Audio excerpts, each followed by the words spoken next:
Nice Radio, 101.3, 96.7, 90.3 FM.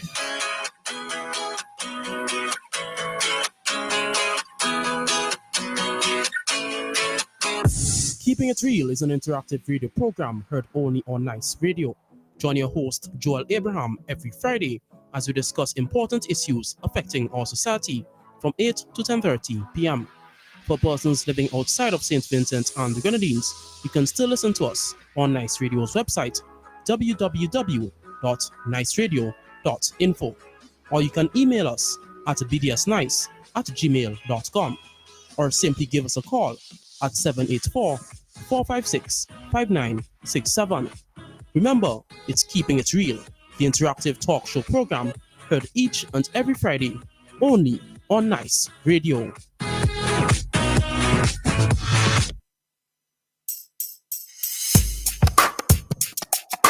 Have yourself a merry little Christmas. Have yourself a merry little Christmas.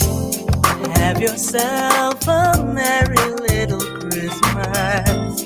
Let your heart be light. From now on, our troubles will be out of sight. Out of sight. Have yourself a merry little Christmas. Make the Yuletide gay.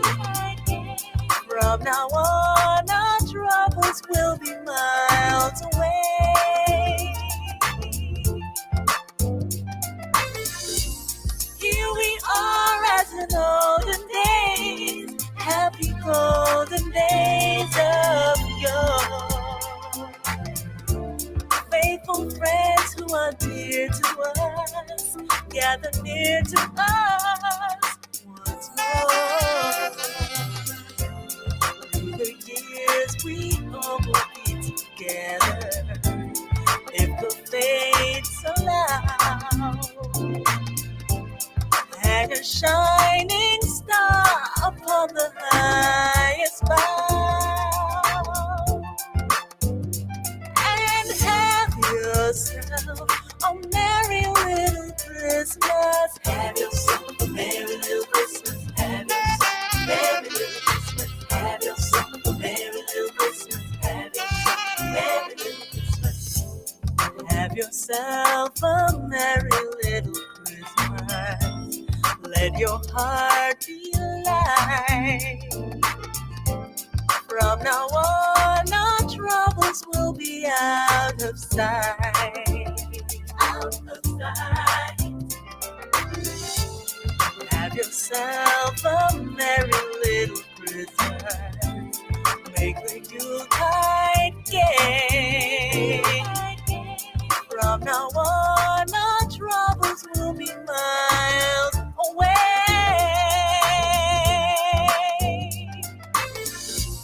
Here we are as in olden days, happy golden days of yore. Faithful friends who are dear to us, gather near to us once more. Through the years we all will be together, if the fates allow. And a shining star upon the highest bough, yeah. And have yourself a merry little Christmas. Have yourself a merry little Christmas now. A merry little Christmas now. Merry little Christmas now. Merry little Christmas now.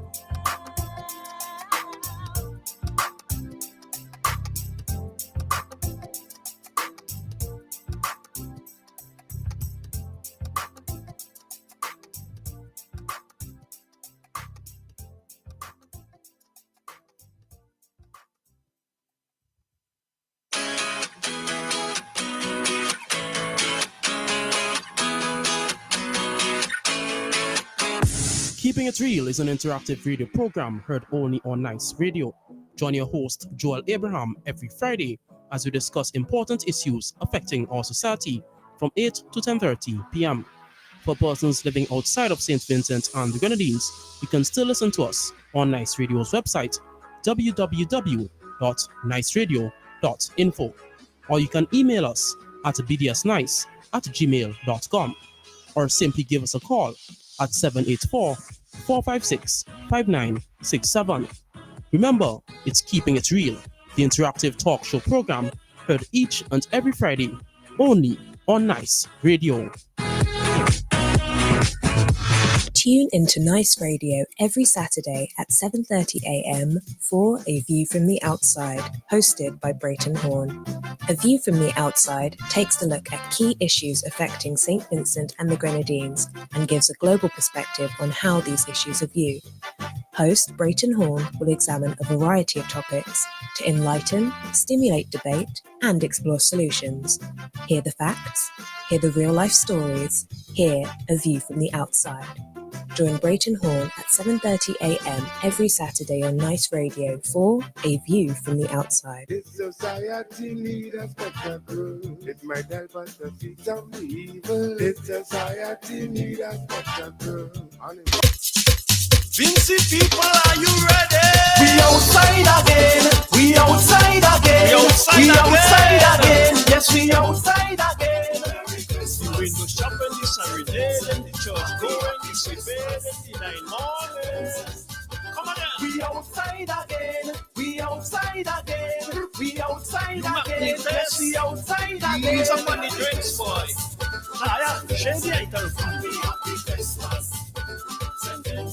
After the corona, don't drive we insane. This year for the Christmas, we outside again. I mean- Lockdown and isolation, it caused so much pain. Oh, Lord. After the frustration, we outside again. What we did? We outside again. We outside again. We outside again. Yes, we outside. Good night, St. Vincent and the Grenadines. It's Friday, the 15th of November.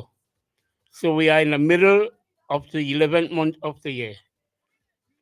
So you can see we're just about a month and a half before the year is finished and gone. It was just yesterday, it was New Year's Day. But now, we're almost back to Old Age Night, where we go and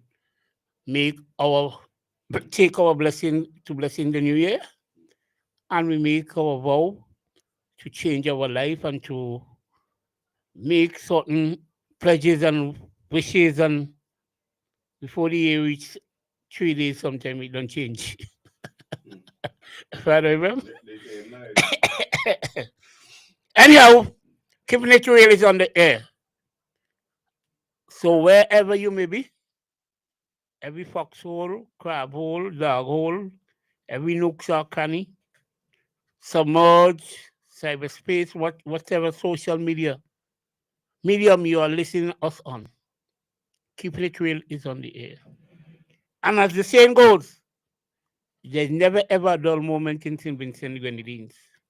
So exhale all the bad carbon dioxide and monoxide and whatever bad that is clogging up your brain and your system from focusing and listening to positive, uplifting issues that are affecting you or impacting on us or impacting on the country or the world. Keeping It Real is going to bring it to you. We are here to enlighten, inform, and educate. So when the lines are open, you are free to call in. All we ask of you is to be clean and real, no libelous, slanderous, scaremongering, or whatever from you. Just plain truth, simple, ordinary facts that we can discuss, dialogue, or your views can be heard through our medium. It's been a while you haven't heard us, but we are still here.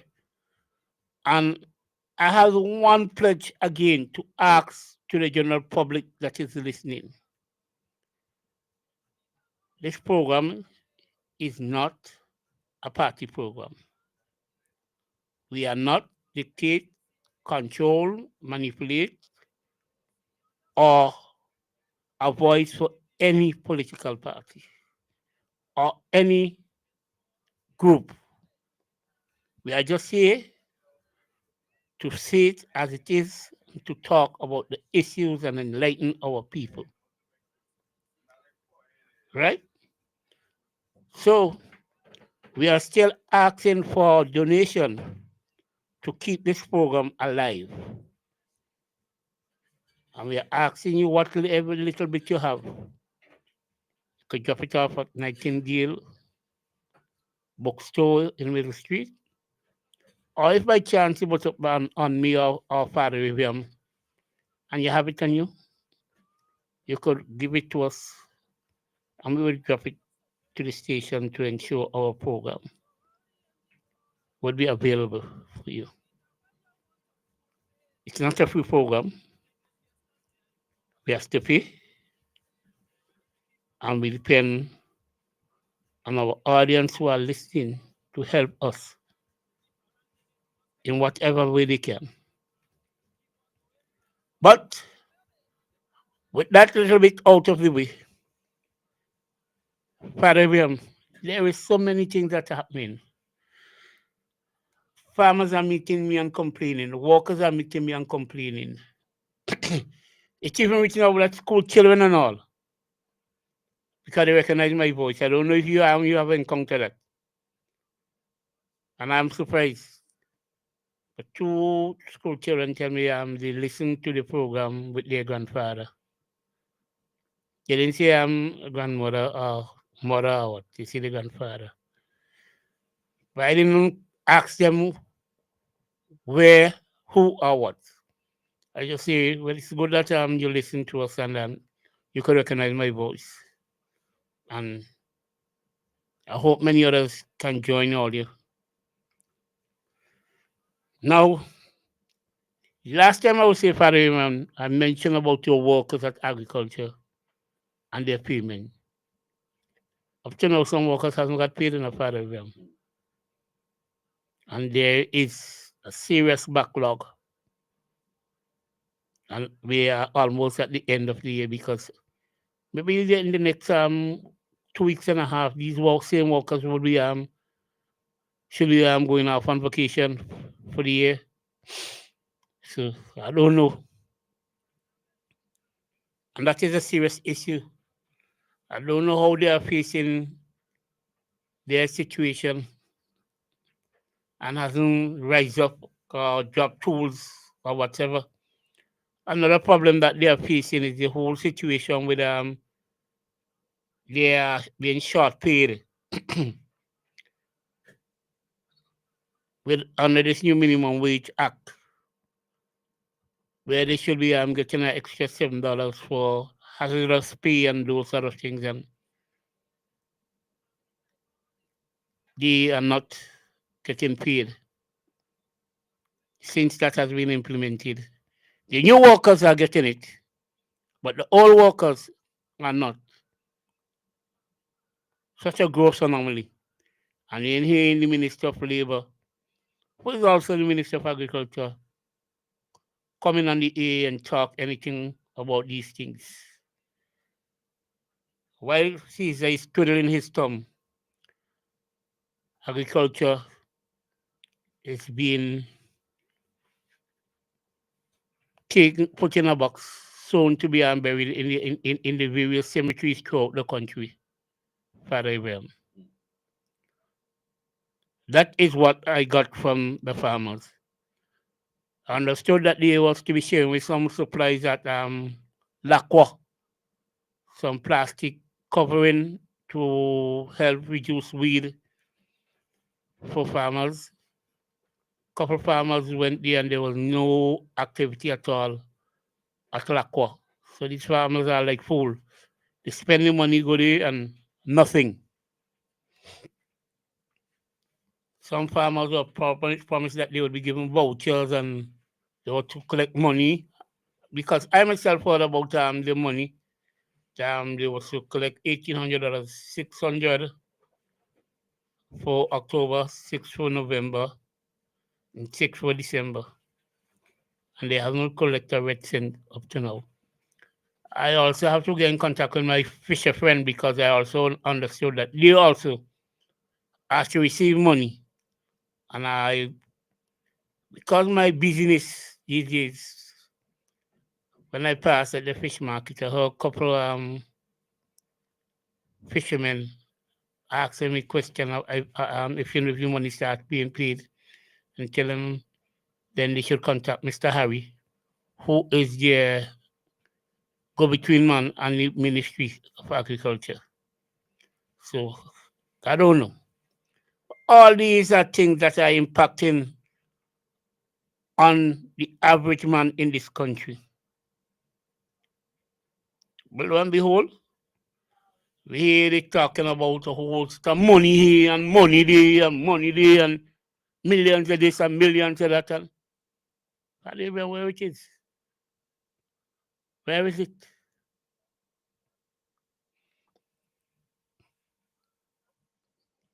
Then my favorite set of people, the vendors, they asked me if I heard anything about the new move that's going to be made about the vending, and I said no.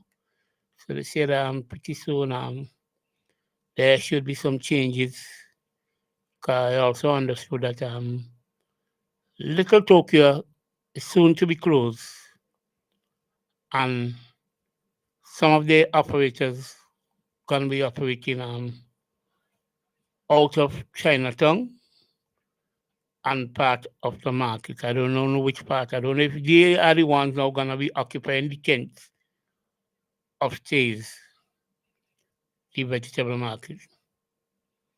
But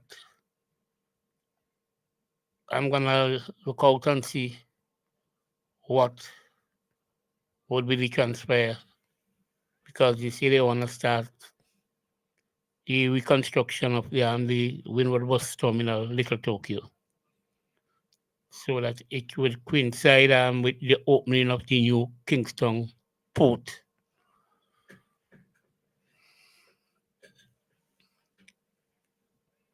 But a little bird came and whispered to me, and I was trying to dodge away from politics, but I think I owe it to myself to ask some question of the NDP, because it seems as if the NDP has to do a lot of damage control. I saw a letter in the medium. I don't know if you saw it, where they are asking for Shallow to be the leader of the party going into the election. I don't know what is the reason behind of that, but I've seen that. They have also seen one really big enough Shallow profile and say since he has joined the NDP, he has given the party a bounce. I haven't carried out any survey. I didn't know if any survey was carried out to verify that. So this is things that the NDP has to look at. And then I'm hearing that there are confusion in the last two constituents that they have candidates not selected for as yet. The Western George and Maraqua, where it is claiming that in the Western George, young, how shall I say young, middle age,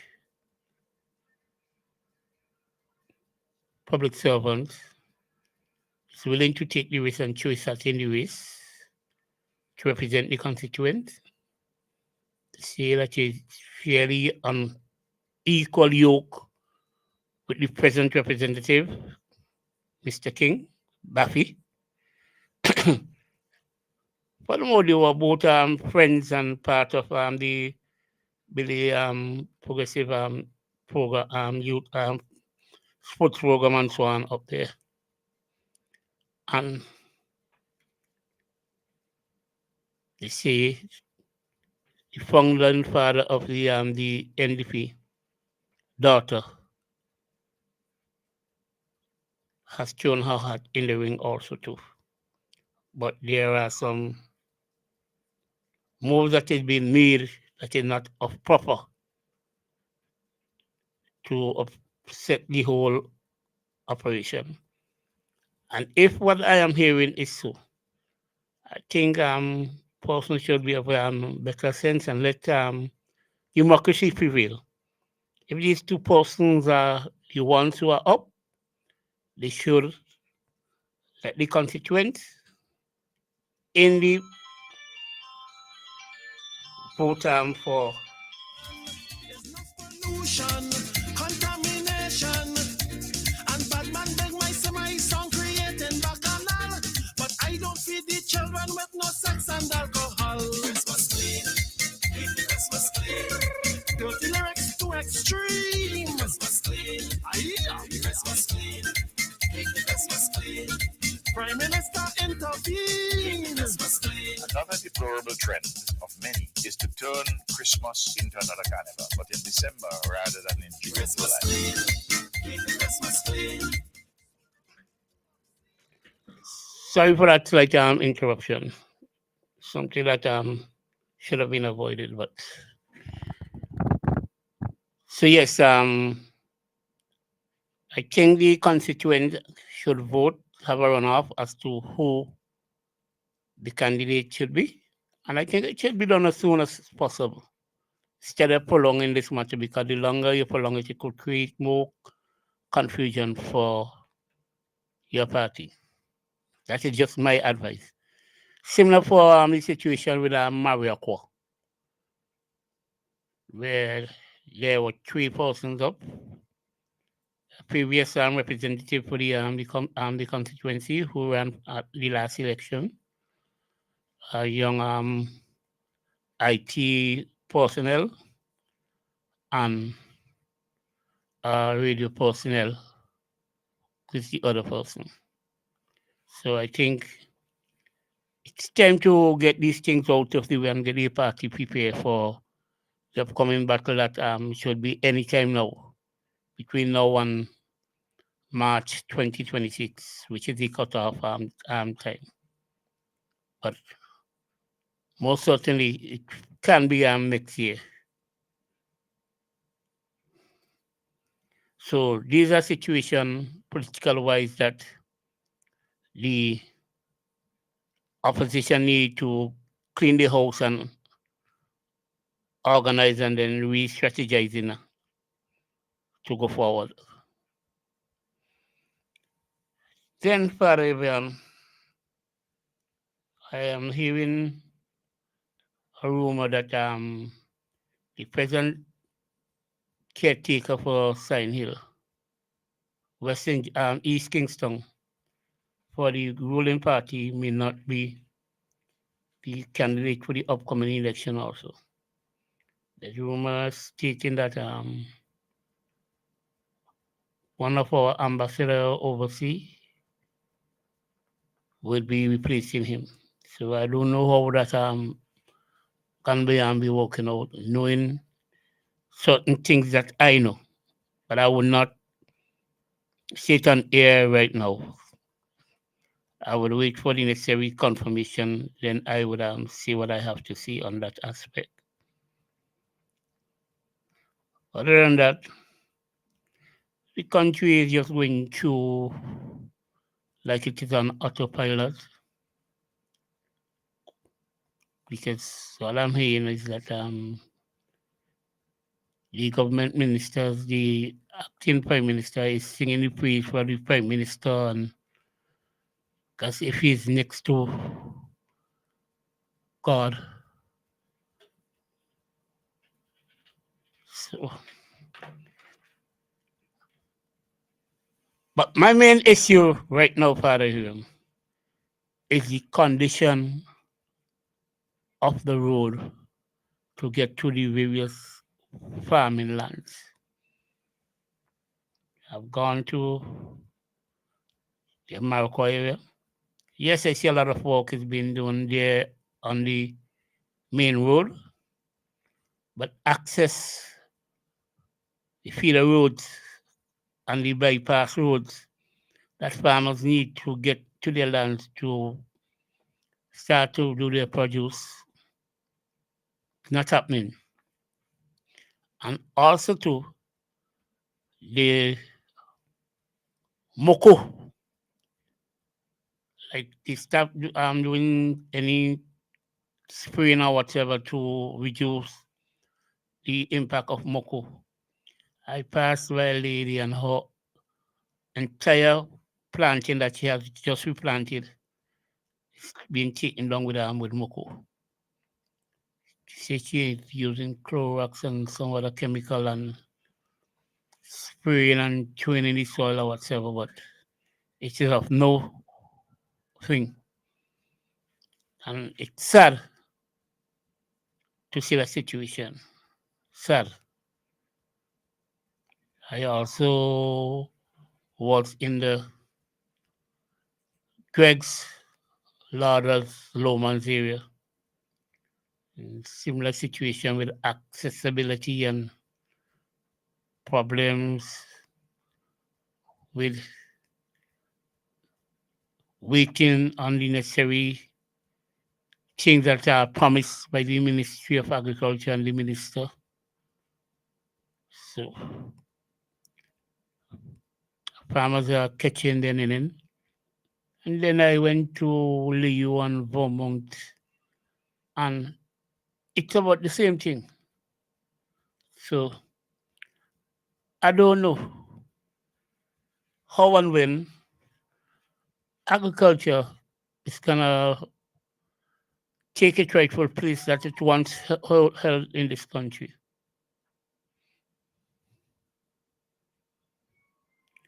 Then, last and final for now, is the weather. Father, remember, I don't know if you could recall that I said to you last year that coming to the end of this year, we're going to be having a lot of rain similar to what happened in 2013. I don't know if you could recall that. And you had asked me why I made that statement, and I said, I am doing an analysis of trends for the past numbers of years. And when I checked out from my records that I have, I seen the year 2013 and 2024 have a lot of similarities, if not exact. And these are the situations that are gonna be. And I expect before the year is through that we can have a serious major flooding throughout the island. So I am sending forward a warning to people to start clearing. Don't wait on government to do that, because sometimes, very often, we think that is the government's responsibility, but some of us, that is our responsibility to clean, drain, and put in place the various gutters and waterways for the excess water to run off. And just remember, concrete does not help. Sometimes it's far better to use the natural vegetation to retain the bankside than to try to build back wall, because if you notice, a lot of these walls are not being constructed proper. The necessary weak pole and the steel and so on, because it's so expensive that you can't afford them. So you just run up some blocks and figure that out, that would protect it. After you don't chop down the trees and vegetation that was holding the bankside so well. Only for when the soil, the rain percolate into the soil, and then down come everything, like Humpty Dumpty that sat on a wall. So I'm asking you to stay natural, using natural vegetation and so on. Just keep it low and properly manicured, and you will be surprised how much it take care of the bankside than cutting it bare and trying to put up wall and these sort of things. And if you have a tree growing there, just cut back the tree. You don't have to cut it down. Just shape it. And it would do a far greater job than the concrete that we are putting. That is all for now, Father.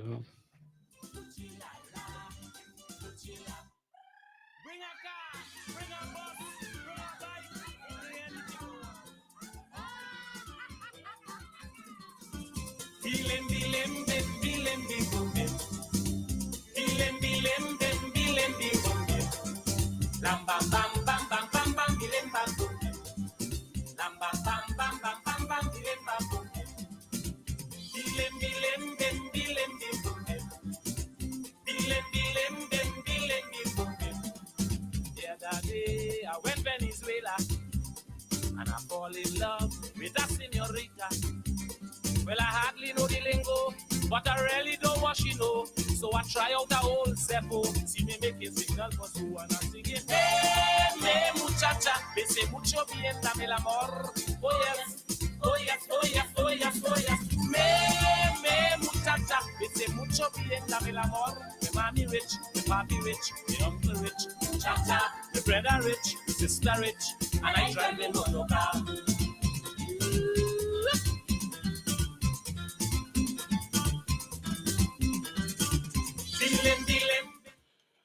Pleasant good night, pleasant good night. Keeping it real right here on Nice Radio.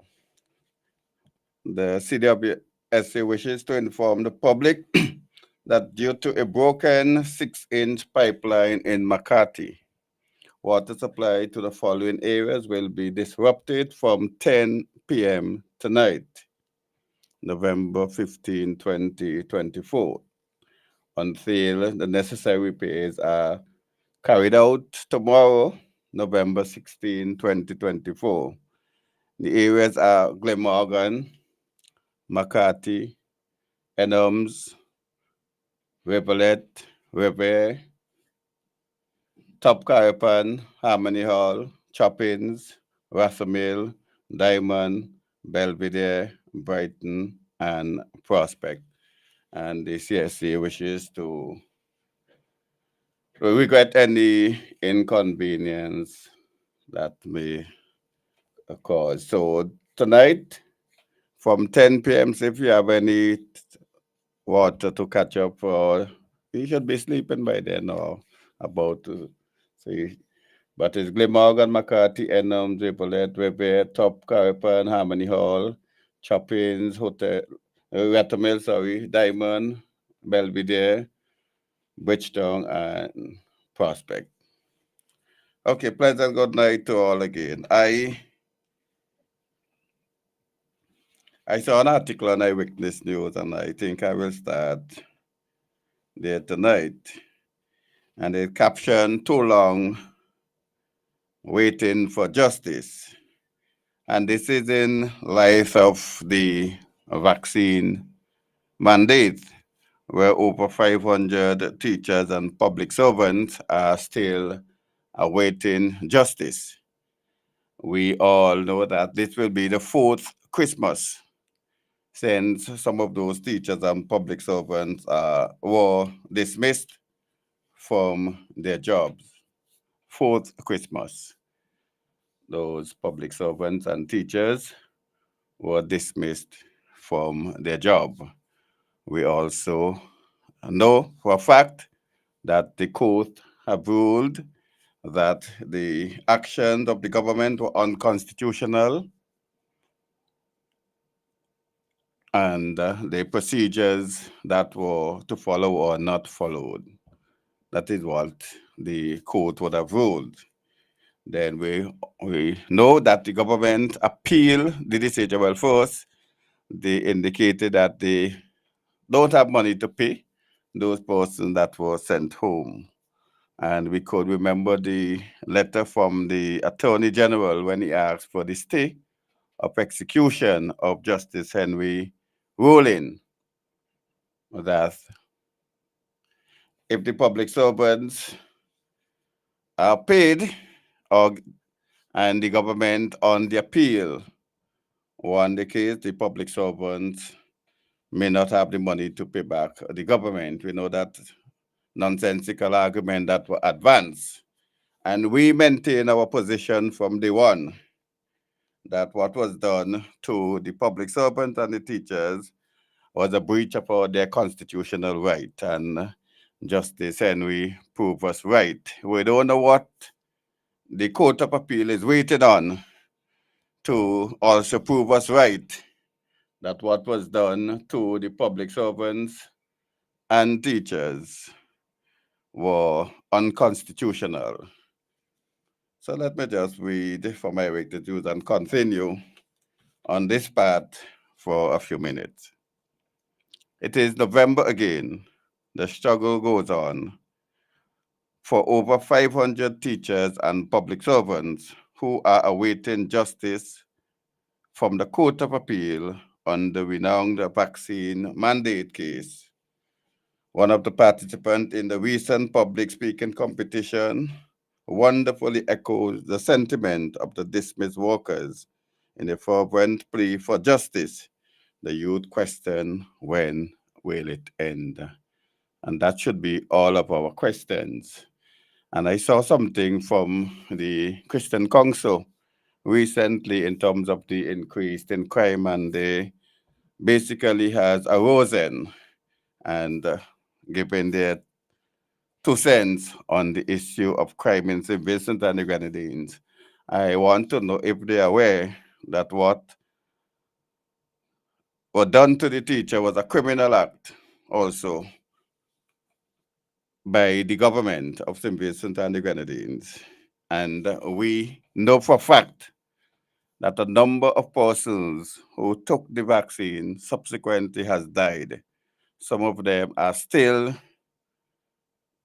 encountering complications from the vaccine. I spoke to someone up to yesterday, and they share the issues with me in relation to the complication after taking the vaccine.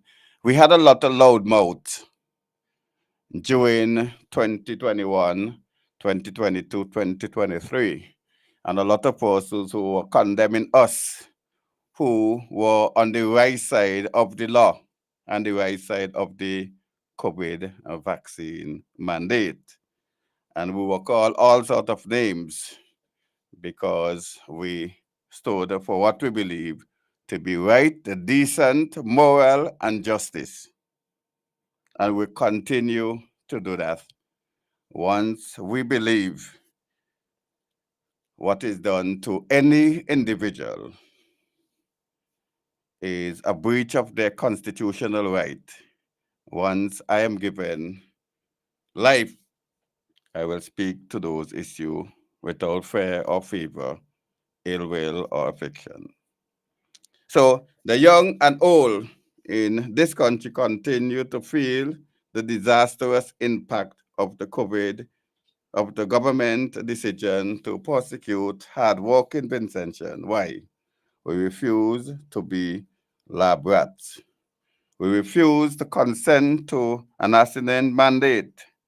We did not allow Ralph Gonsalves and his scholars team to dictate what to put in our God-given bodies, we were not duped with their misinformation, disinformation, and fake news regarding an unsafe and ineffective injection. And I tell you this, I saw my good friend and I asked him why he was so quiet. And I was not given an answer. And don't ask me who was my good friend. He was one of the loudmouths on radio, lambasting everybody who were not of the same viewpoint that he had after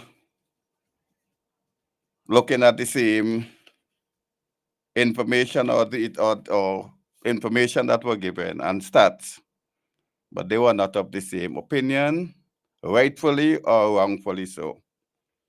But those loudmouths is nowhere to be found, and we are still here fighting for the cause of those workers who were given a serious injustice on the workplace.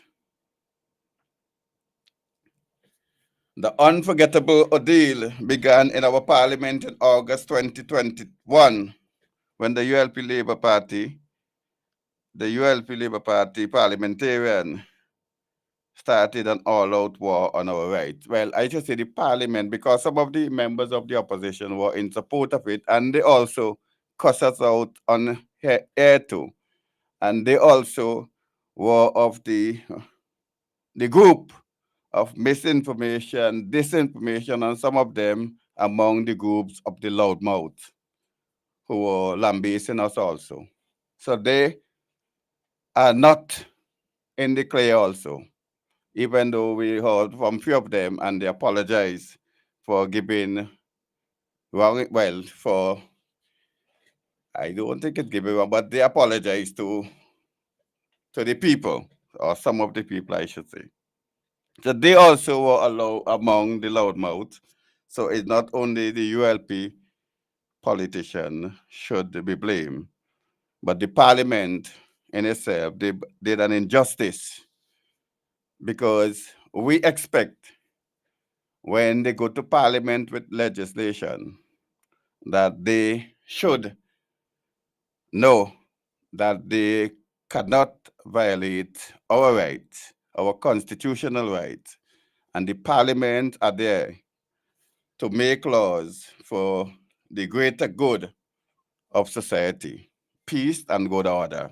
And that particular document at the time was not in keeping with the spirit and the letter of our constitution. And I say that boastfully.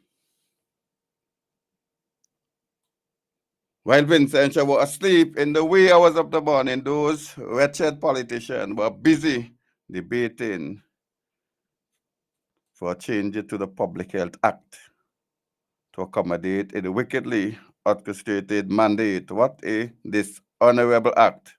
They are totally unfit to govern this independent nation. They have no regard for the inalienable rights and constitutional protection. Protected rights of our citizens. And they went on and on. So I agree that what was done was unconstitutional, was not fair. And what saddened me most, every day in this country, in our courts, whether it be the magistrate court or the high court, we have a single magistrate or a single judge ruling on people's rights, their livelihood, the freedoms. And we don't hear from those same those legal experts, quote unquote, that one judge or one magistrate ought not to make decision on an individual life. We don't hear those same things. But just because the ruling was not in favor of the government, we hear those nonsense. And never again, after that ruling, we heard that one magistrate or one judge ought not to make a decision or cannot rely on the decision of one judge. And that is ridiculous, in my view. And I think that the Court of Appeal should be ashamed of having that judgment being held back right from the people. And you will hear from those lawyers who are judges now that justice delay is justice deny. And when they were on the other side, arguing or debating their case before a lawyer, probably before a judge or a panel of judges, their position would have been different. And that is why I calling them out. Justice delay is justice deny. Right? So we have, the case was at over 6 months now, and we are still awaiting that judgment. And yet people are suffering, people are dying daily in this country. I spoke to an elderly lady some time ago, late 70s, one in the late 80s too. And we were discussing in our days, and I'm not too old, but you could imagine, is one that you used to have in a village, and most of the time is some elderly person. Now all sorts of young people dropping like fly, and we're not doing anything to see the cause or the causes of it. Maybe we know, and we're turning a blind eyes. And I'll give you other story, but I'll give you that later on. Take me to case number 2. Last week on the front page of the newspaper, prison officer Kenson King awarded over 30,000 after unlawful arrest and detention. I remember this case vividly, this incident. And I could remember coming here and indicated that what the commissioner of police have done, or what the police, the force has done, was illegal and unconstitutional.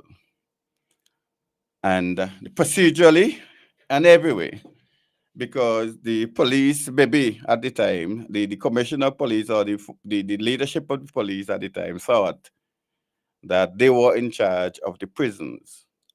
And I indicated to you that they were not in charge of the prison, because the prison is out under the public service.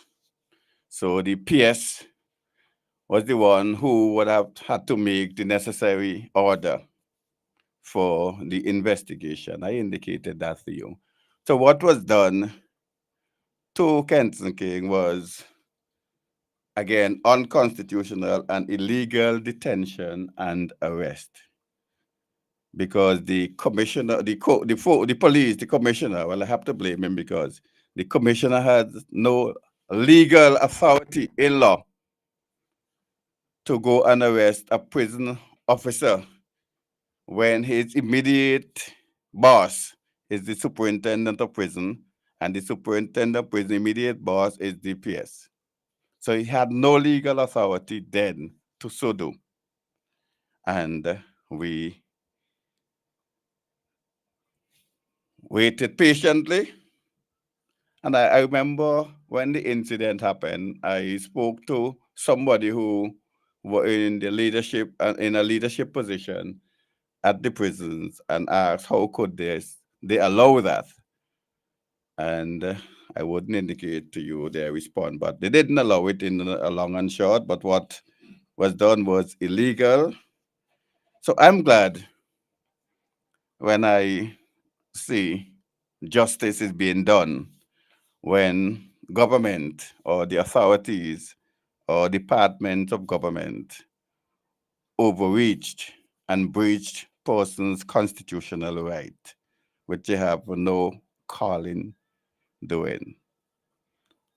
You have, yes, the police have a right to arrest, detain lawfully, that is. And anything that is done lawfully, they can have a justification. What is done unlawfully they ought not to be protected by anything because the law doesn't cover them. And therefore, in cases like this, I think, but my only concern, I believe that even if the taxpayers have to pay it, the award should have been more.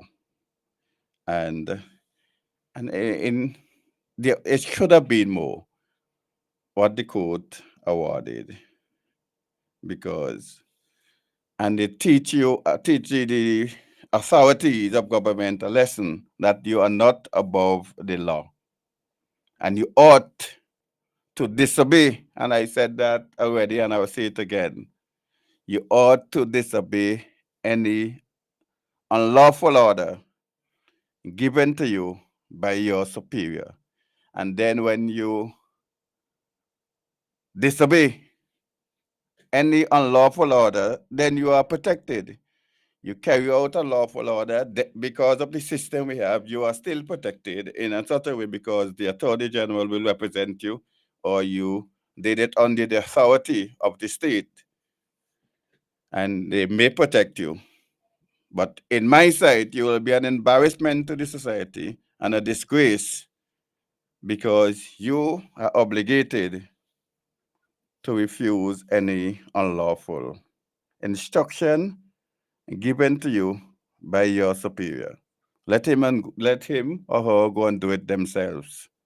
I remember a particular incident and a particular police officer. He related to me, I don't know if he's still in the force, he related to me once that they asked him to do something in his opinion that he considered illegal and unlawful. And he told his superior, plain talk, I'm not going to do it unless you can provide me with more information. I'm not going to do it. And they know that he was in his right.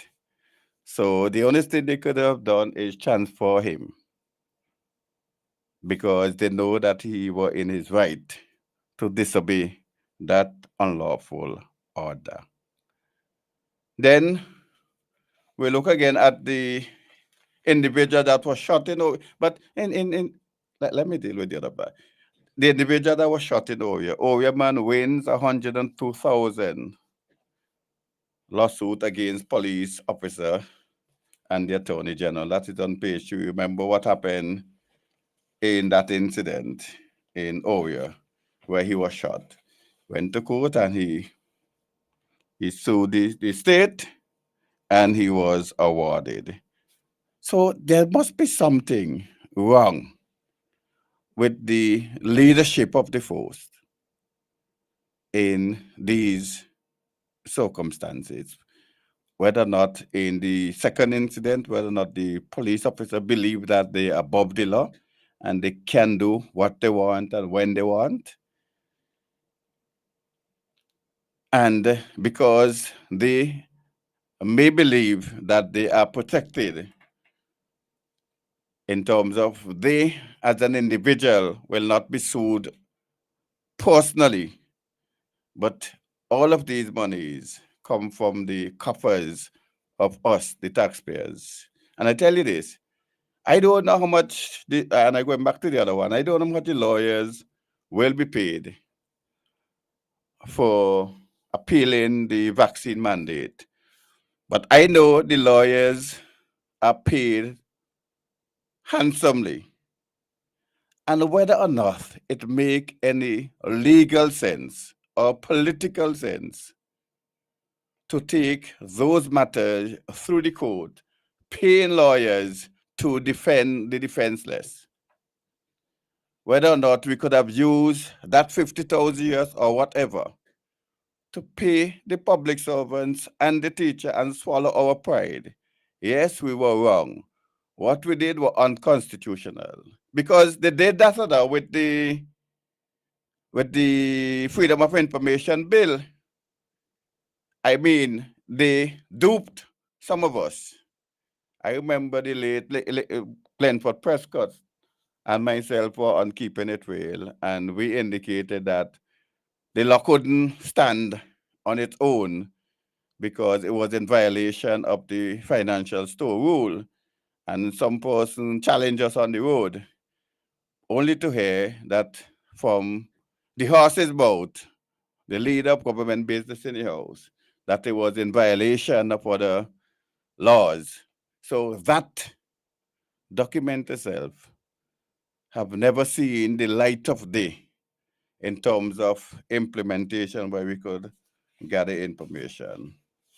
Last but not least, we were told on Independence Day that the police officers who work during the cricket, that they finally, quote unquote, reach an agreement of $500,000, and we were told earlier on it was 800,000. But and the police officers will be paid. I was told up to today that none of them receive, as my mother used to say, 1 red cent. They haven't received 1 red cent. When are they going to be paid? Could the police officers be guaranteed that in their monthly salary this month, that the monies will be in their account? Because you promised them almost close to a month ago now, because it was the 27th of October. So almost a month now. So let us say we're waiting to put everything in the salary by the end of the month. And the question is, were police officers asked to reduce the hourly paid? That is why it was removed from 800,000 to 500,000. And because I indicated to you that the nonsense you heard, that, oh, if they work 15 hours, how much they giving the government, and I explained to you what this scenario were. Some of them were not given leave, some of them were on leave and they were recalled and all those sort of things. Some of them you work 2 days on, 2 days off, and among those things.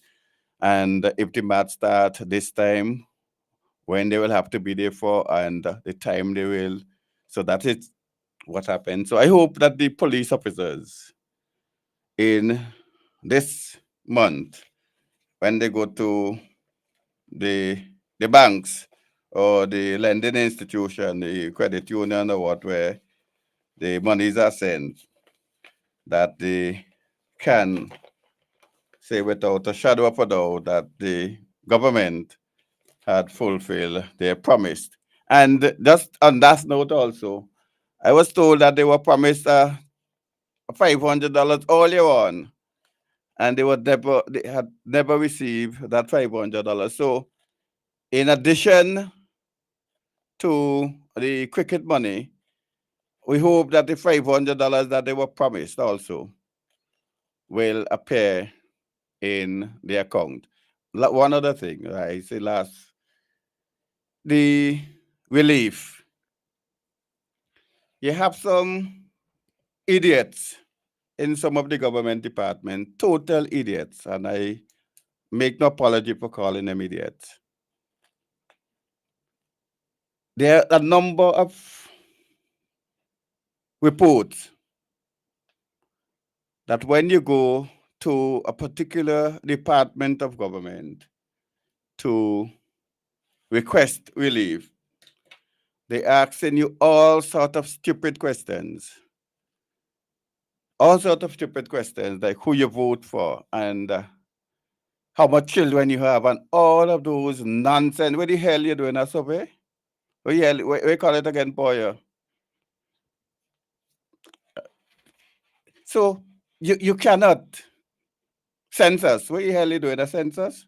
So you're asking all of those questions. But what disturbs me most, those idiots in the government department are asking those individuals if they went to their representative. And I tell you what I mean. Not the representative as the real representative. In some of the constituencies that doesn't have ULP representing the constituency, because one was asked if you went to Luke Brown. One was asked if you went to this. I mean, what kind of ministry you are? I spoke to for two persons who used to run the community development when I was in youth work and walk along with them. I spoke to two of them this week. I wouldn't call a name. And we were shocked with the kind of foolishness that these people allow to get away with. And you see, because you have no civil society or anybody to speak out on those nonsense that are happening in those ministries.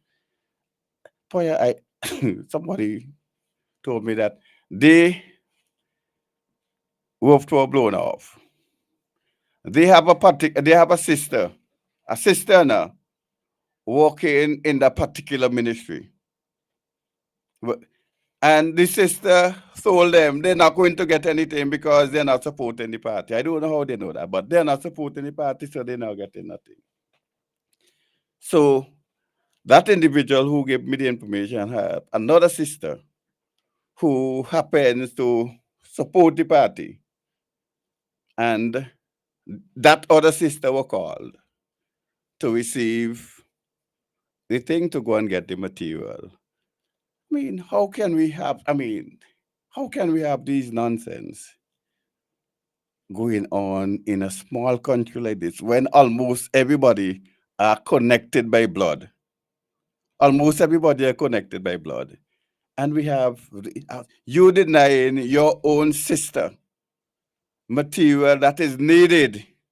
It's not to say begging you to do something under the table, something that is needed because monies were donated from other taxpayers in other countries to assist persons who were affected. And you denying your own sister is a disgrace and an embarrassment to the society. And if I were related to you that disown you publicly, I would have disowned you publicly is an embarrassment.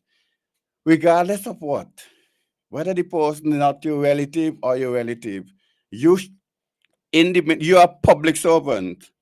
You should be looking objectively whether or not the person need it, and then you fulfill the request. You can't be talking them stupidness who you support and go to the caretaker if the representative is not from the ULP. No, we cannot have those things going on. And I tell you this, boy, back in the day when I used to walk along with the community development, those things never used to happen.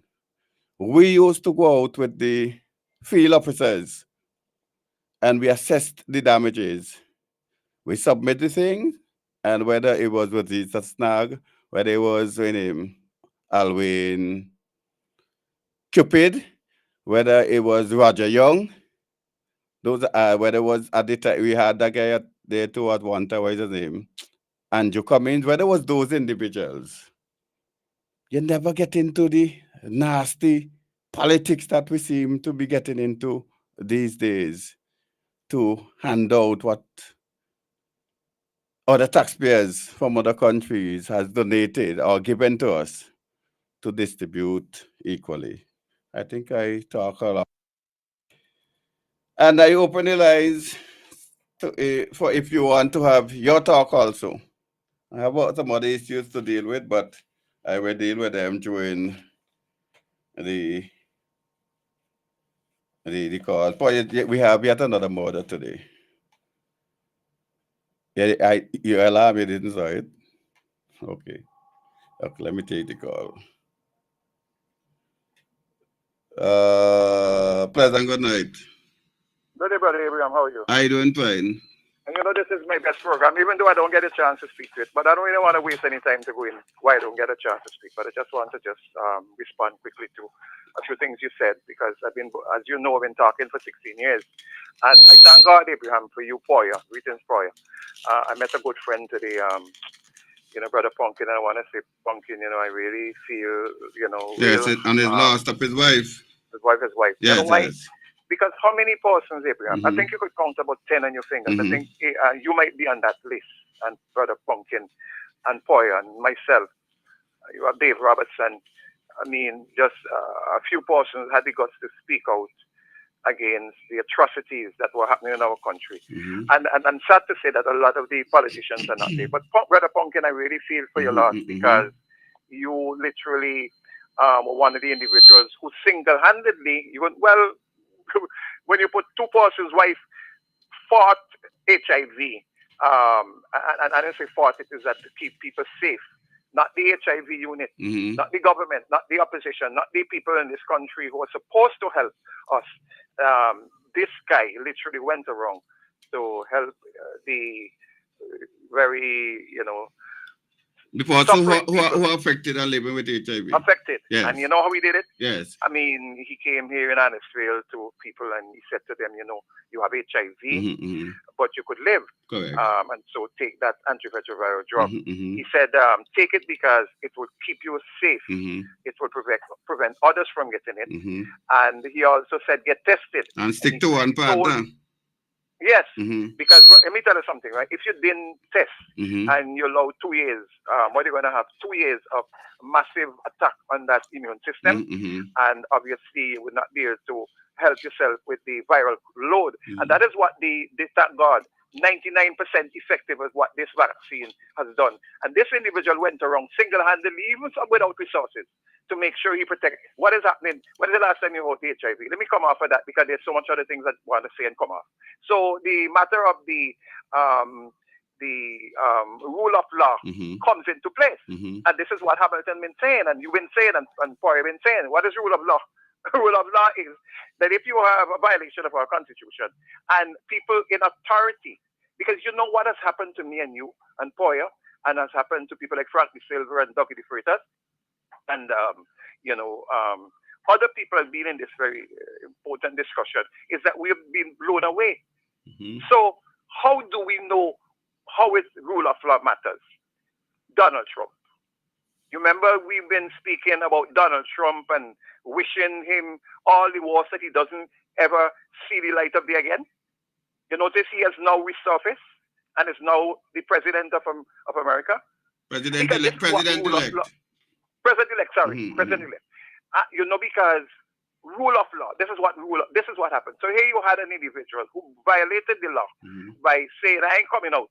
And he turned off a lot of people. I'm not going to give up power. And which is correct. So nobody can hide from that. Trump really did something that was wrong. But why is he back? Because rule of law entails that he held on, struggled with the people when Joe Biden did it a million times worse, and Kamala Harris.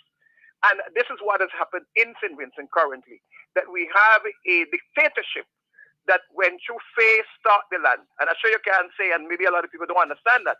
And so, in 1989, there is a dictatorship and they're not following the rule of law. They're doing these wicked things to you, and the police are taking over. They're using the instrument, the law to beat you down.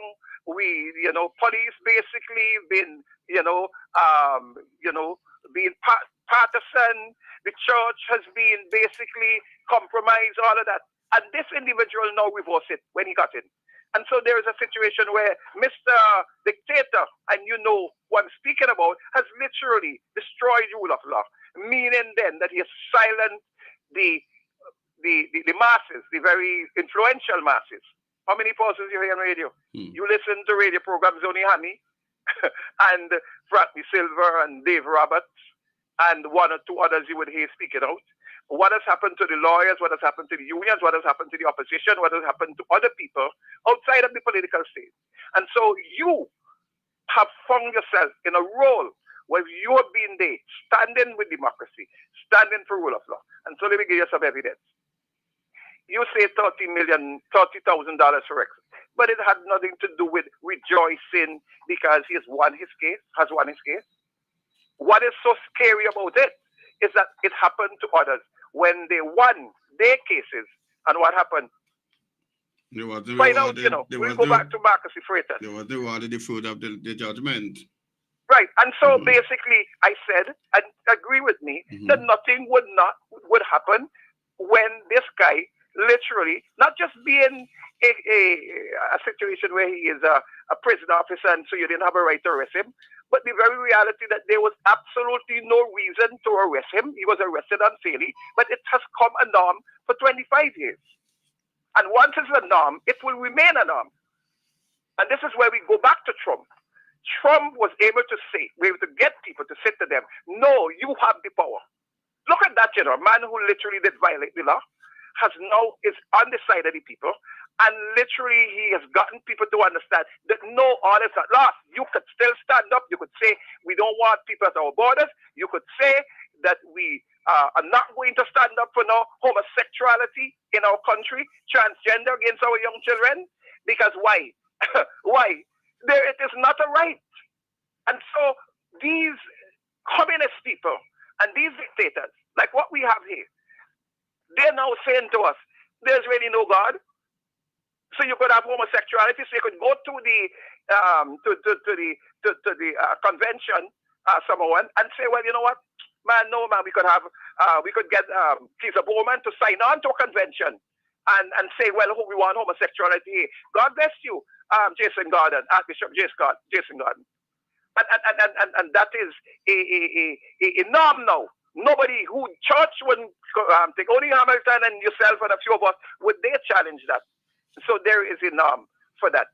And I'm saying in terms of what has happened with the other cases, the reality is that nothing would happen, because for me, those people who are endowed with the power and the authority, like Trump realized he had that power. I am here as I was nominated by the people to be the candidate. I'm here to represent you, and I'm going to stand in an election.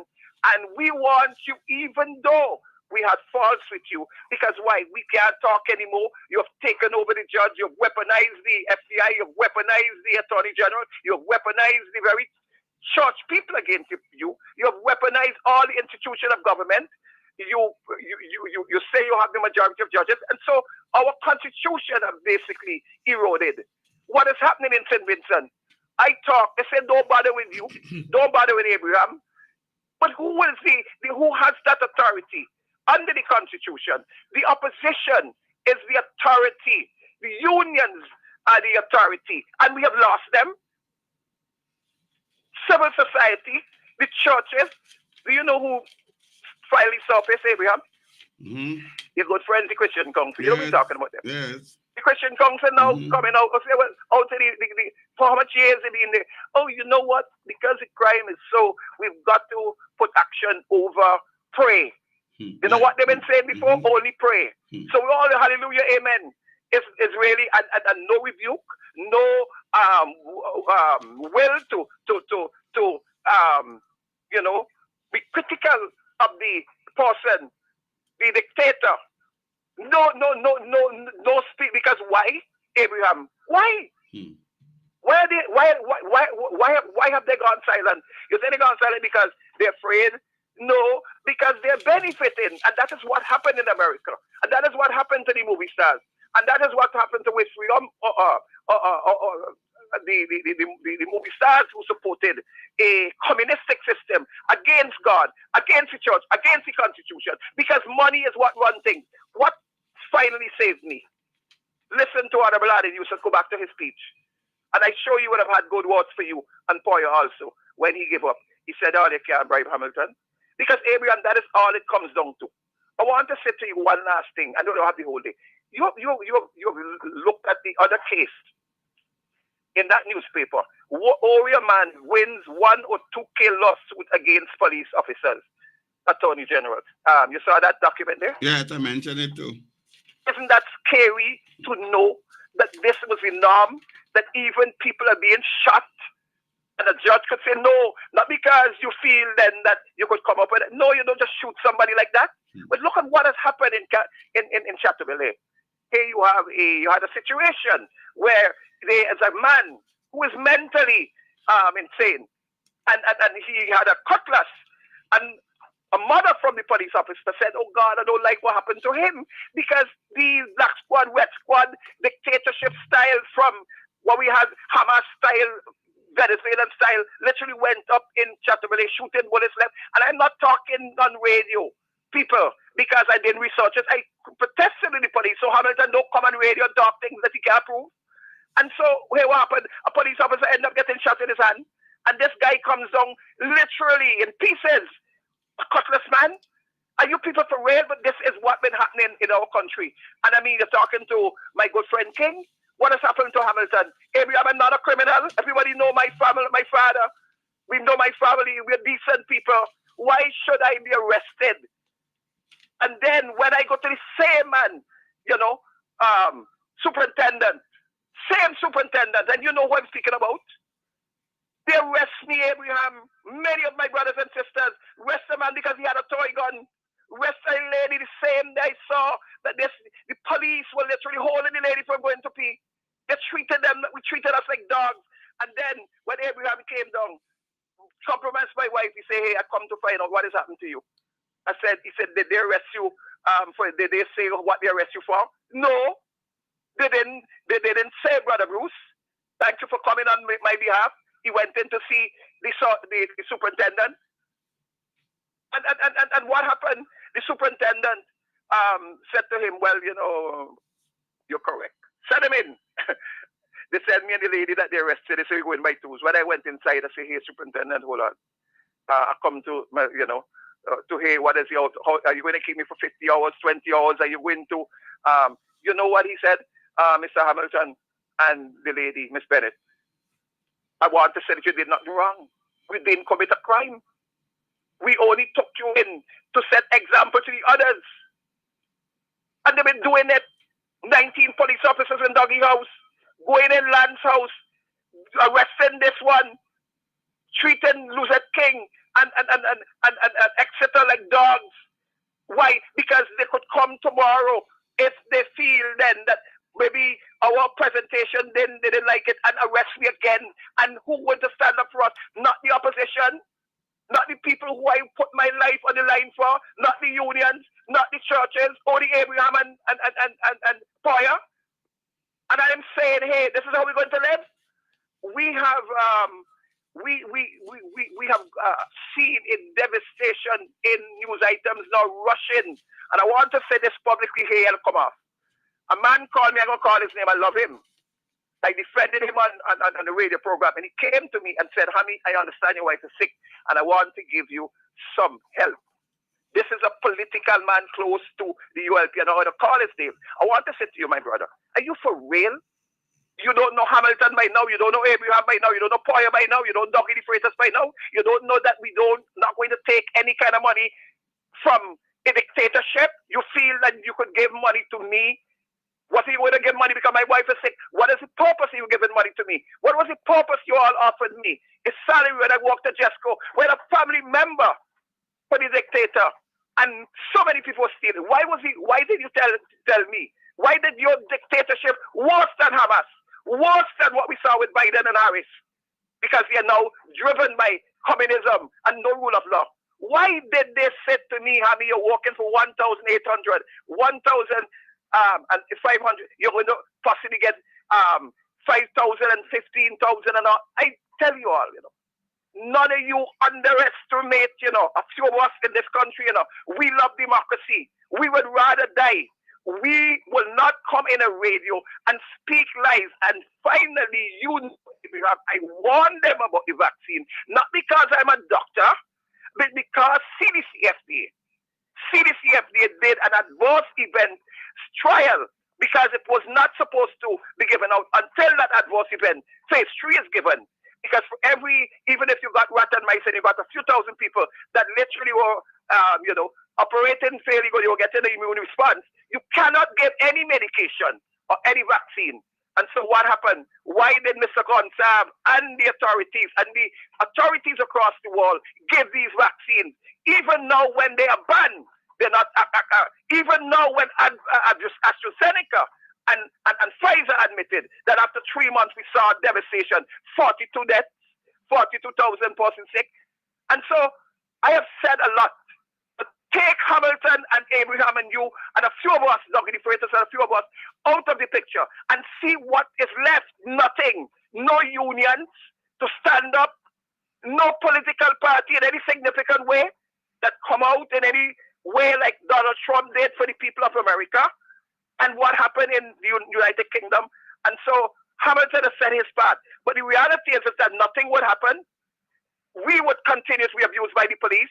They will put the Attorney General and the Chief Medical Officer and the public, all of the high Commissioner of Police in places whereby rule of law, like Venezuela, like Hamas, like Cuba, would be. And so we will talk until we are dead, until we get leaders like you. And God bless you, Donald Trump, for standing up, not only for the young children of America, but for the young children of St. Vincent and Grenadines. Because Abraham might have a grandson. Oh God, I cannot tell me that a school, a government would encourage him to take off his penis and come a girl against God and to kill babies. Nobody has said that no abortion. I've said enough. But the reality is, Abraham, that you have played your role. But it will not make a difference until we have leaders that can stand up to match Mr. Gonsalves, to say enough is enough. We would not go in parliament anymore and call you a leader. We will call you a communist dictator.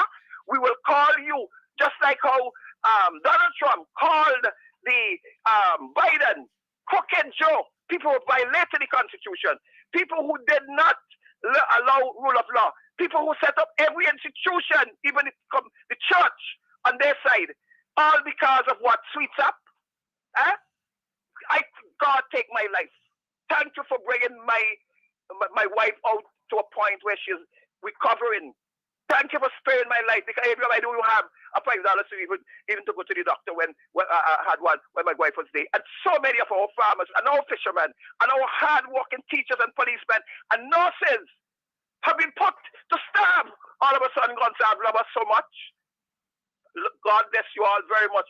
Bless you, Abraham, for standing with me. I'll stand with you. I won't backbite you. God bless all of you who have been in this struggle, while so many of them, if you see how they're doing well, if you see the kind of car they're driving, if you see the kind of groceries they could buy. My brother who came to me today, I love you. Do not call my phone again to say that you're going to give me money, because I don't want no money. I want freedom. I want love. I want respect. I want democracy. I want godliness. And I want an opportunity for our children. Are you really concerned about the young girls? I really don't want to go any further. I'm going to stop here, Abraham. I thank you very much. Love you, Doggy, for giving me that chance, because without you, I would not have had a chance, and Brother Bing for allowing me to speak on a daily basis while every other blocked me out. I thank you for that opportunity for democracy. God bless you. Long live America, and I hope and pray that you all don't give up. Don't take anything from them. Do not take, if they want to put you in courts and tumble up your house using rogue police officers. If they don't want to give a verdict when they should have given a verdict, you ever hear any verdict held up in your life yet? Like that? Let me come off this radio. I love you very much. Okay, thank you. You too. Pleasant, good night. Hey, good night. Good night. Good night. Are you hearing me? Go ahead. Go ahead.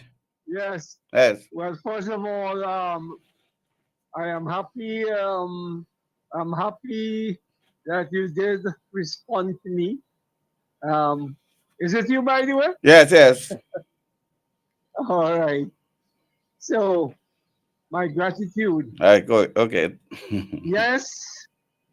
Boy, there's so much thing to talk about in this country. I don't know. I wonder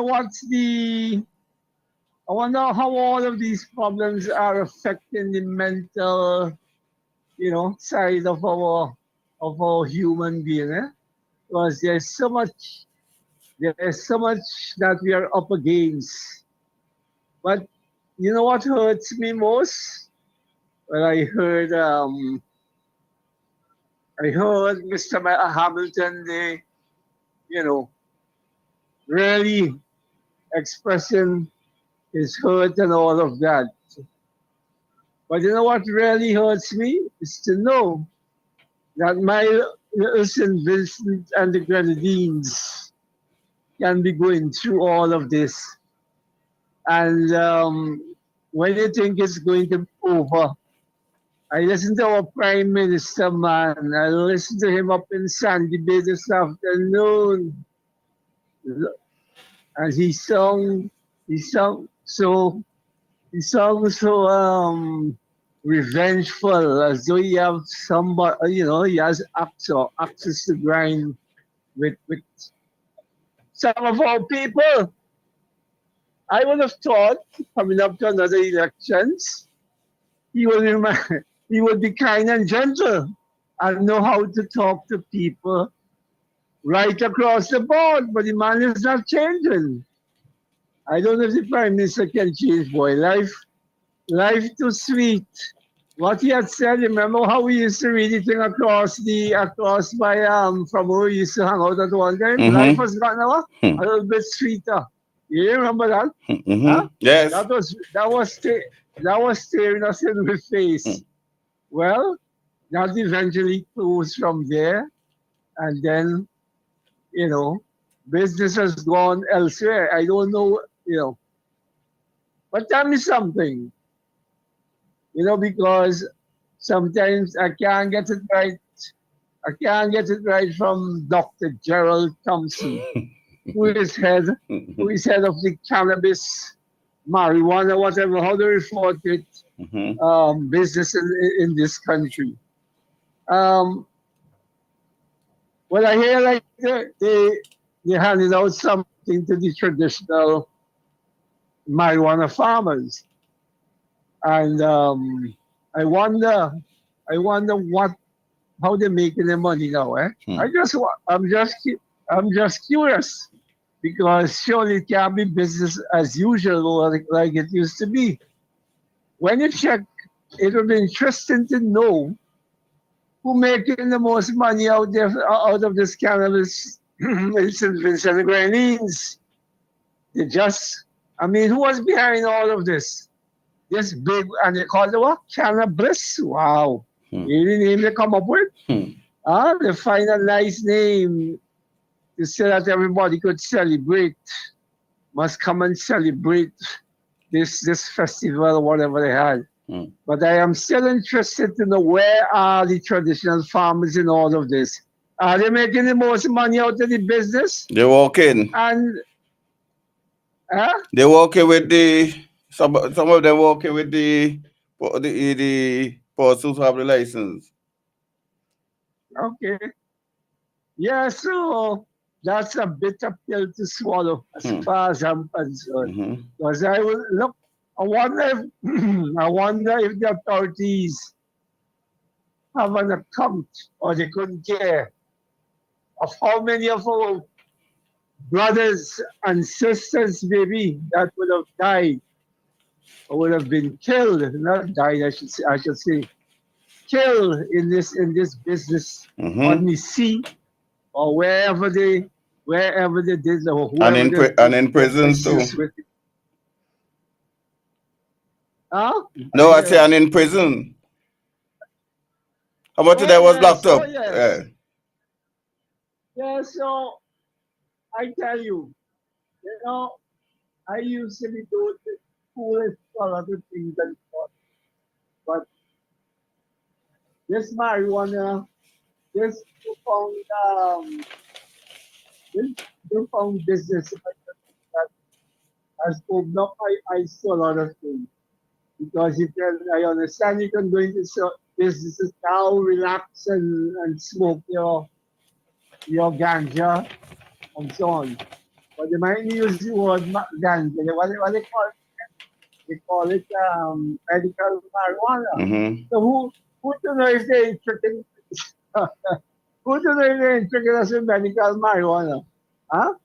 Or are they allowing the other real thing that we know about to be used as well, if you ask for that, according to where you do?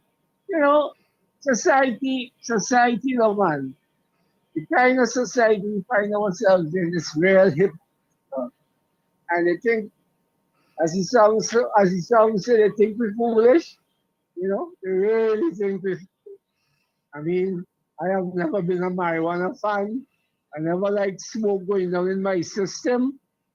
But to all those who enjoy smoking and inhaling all of this stuff and so on, to God be the glory with you, with Christ. We all have our choices to make, and maybe when you study how some people can be privileged of all the privilege, and they are allowed license or no license, I don't know, but they are allowed to take advantage of the situation.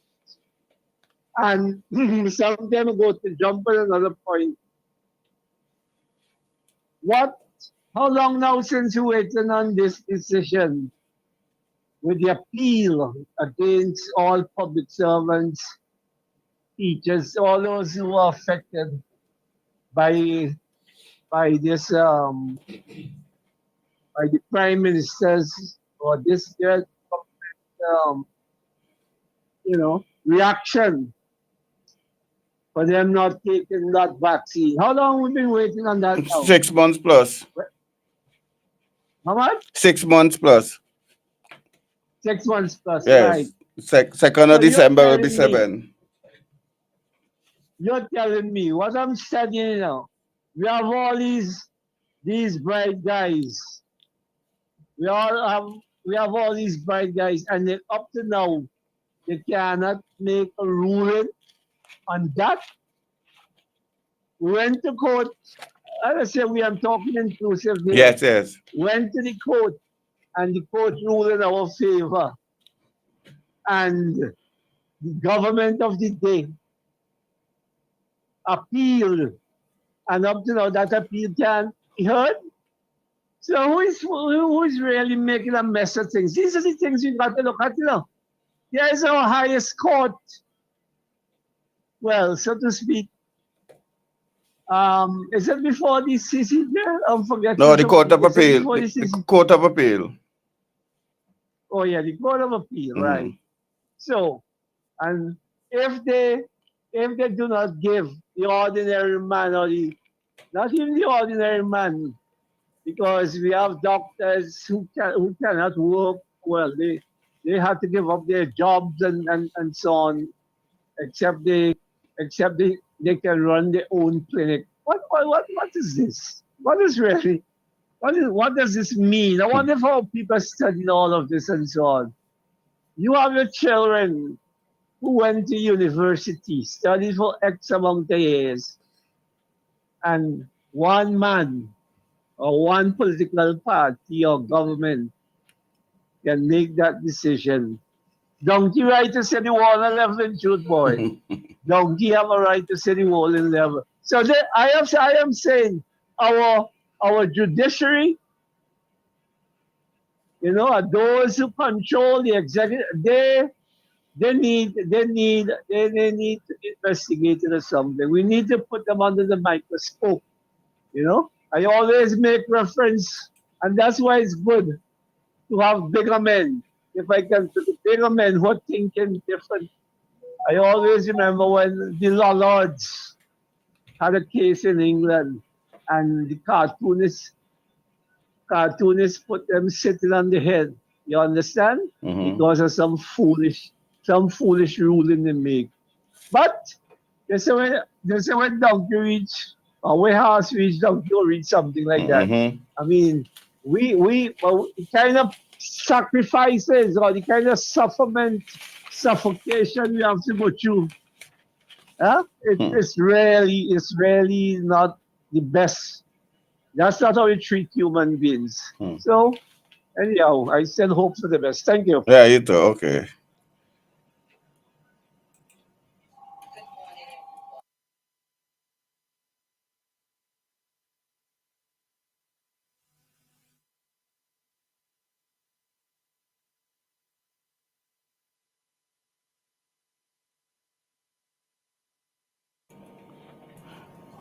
Where we look. Pleasant good night.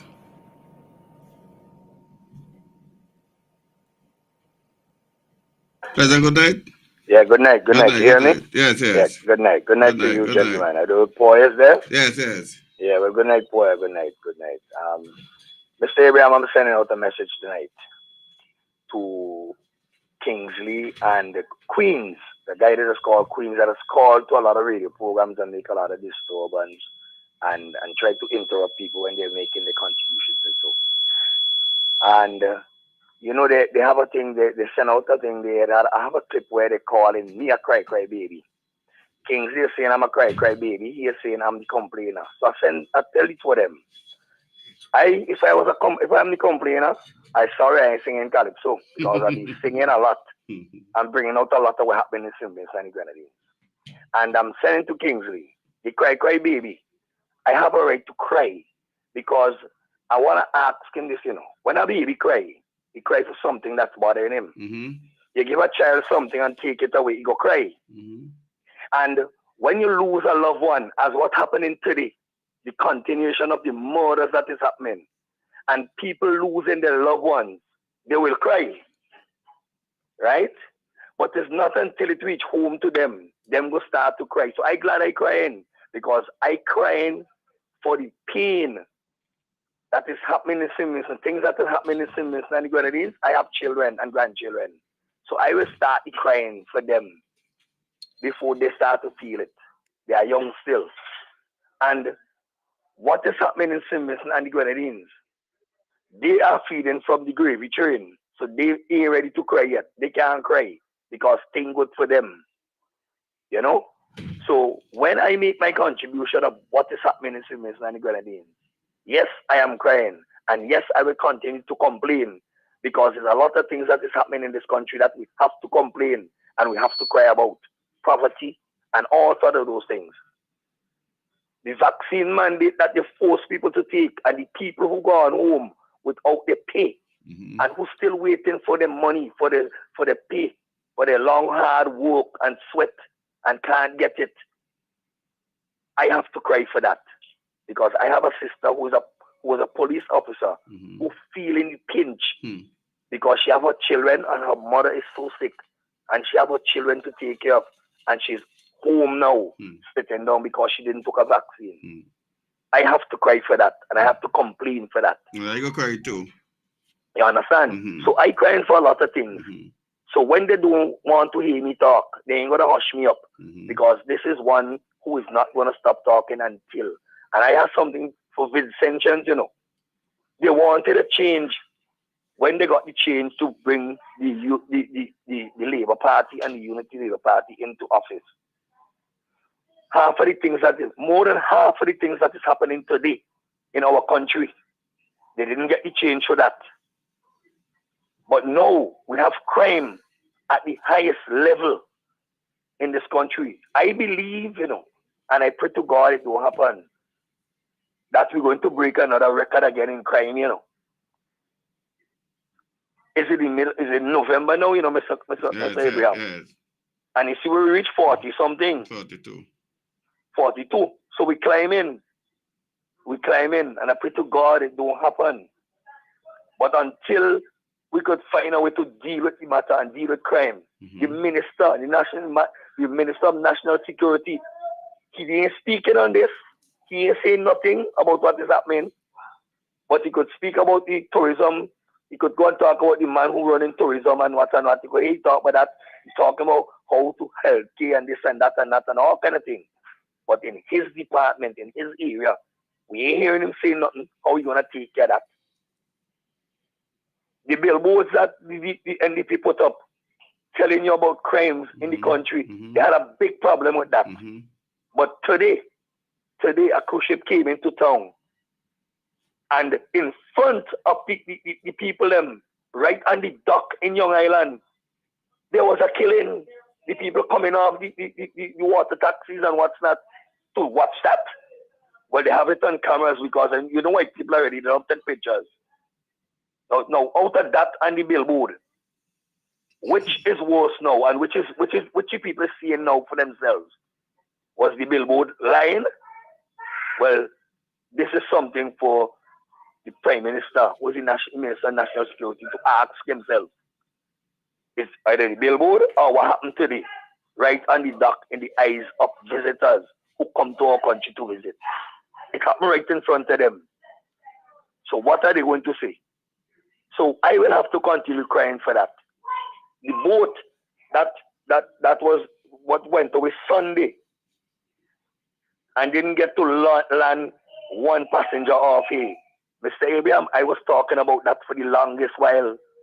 When they were taking the cargo ships over to the cruise ship terminal, I was speaking about it and saying, when we have tourist ship season coming up, and if something is to happen that would prevent a ship from coming in, what is going to be the alternative? You see it come to pass, it happened.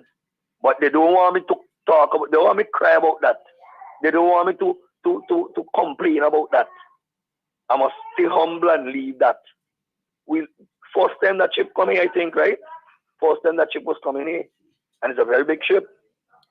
And I also heard that there were people who were visiting, who have family and so in the Grenadines, Union Island, and who came to see what was happening.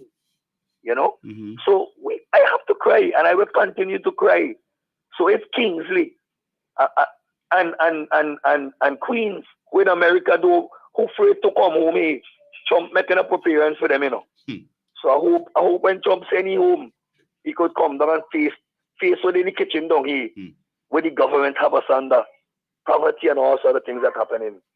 And Mr. Kingsley, who calling up my name, I have one clipping, I have it here on the phone, who calling up my name. When you call my name, speak and say what I talk about, and tell the people what I am crying about. Because this is something all of us have to cry for. He can't cry because he is on the gravy train and he's sucking. Remember the Prime Minister don't tell me he don't want his vote, you know. He don't want to praise him up, you know, because he don't want blight. So his Prime Minister told him that, you know. So I am in a position where I am a jack of all trades. I know how to help myself. And I always tell my children that they ain't gonna go and sleep on no floor if they're driving taxi. Because time is so hard for him that he had to sleep on the airport floor and wake up in the car, scrub his teeth, wake up and don't even go home, don't even drink a cup of coffee just to get a trip. That is how time is so hard. So that you must think about that. He ain't crying for that, but I go cry for him because it's a sin to see him as a taxi driver lying down and sleeping on the airport floor. That should never happen. And I wish they could give him some way for himself and stop waking up in his vehicle, coming out with a bottle of water and a toothbrush, scrubbing his teeth and waiting just to wake up to get a trip from the airport. Those are the things I will cry for him for if you don't want to cry for it. So when you're trying to bash me, careful, because the bashing will come back to haunt you. Have a good night, gentlemen. Thank you very much for your time.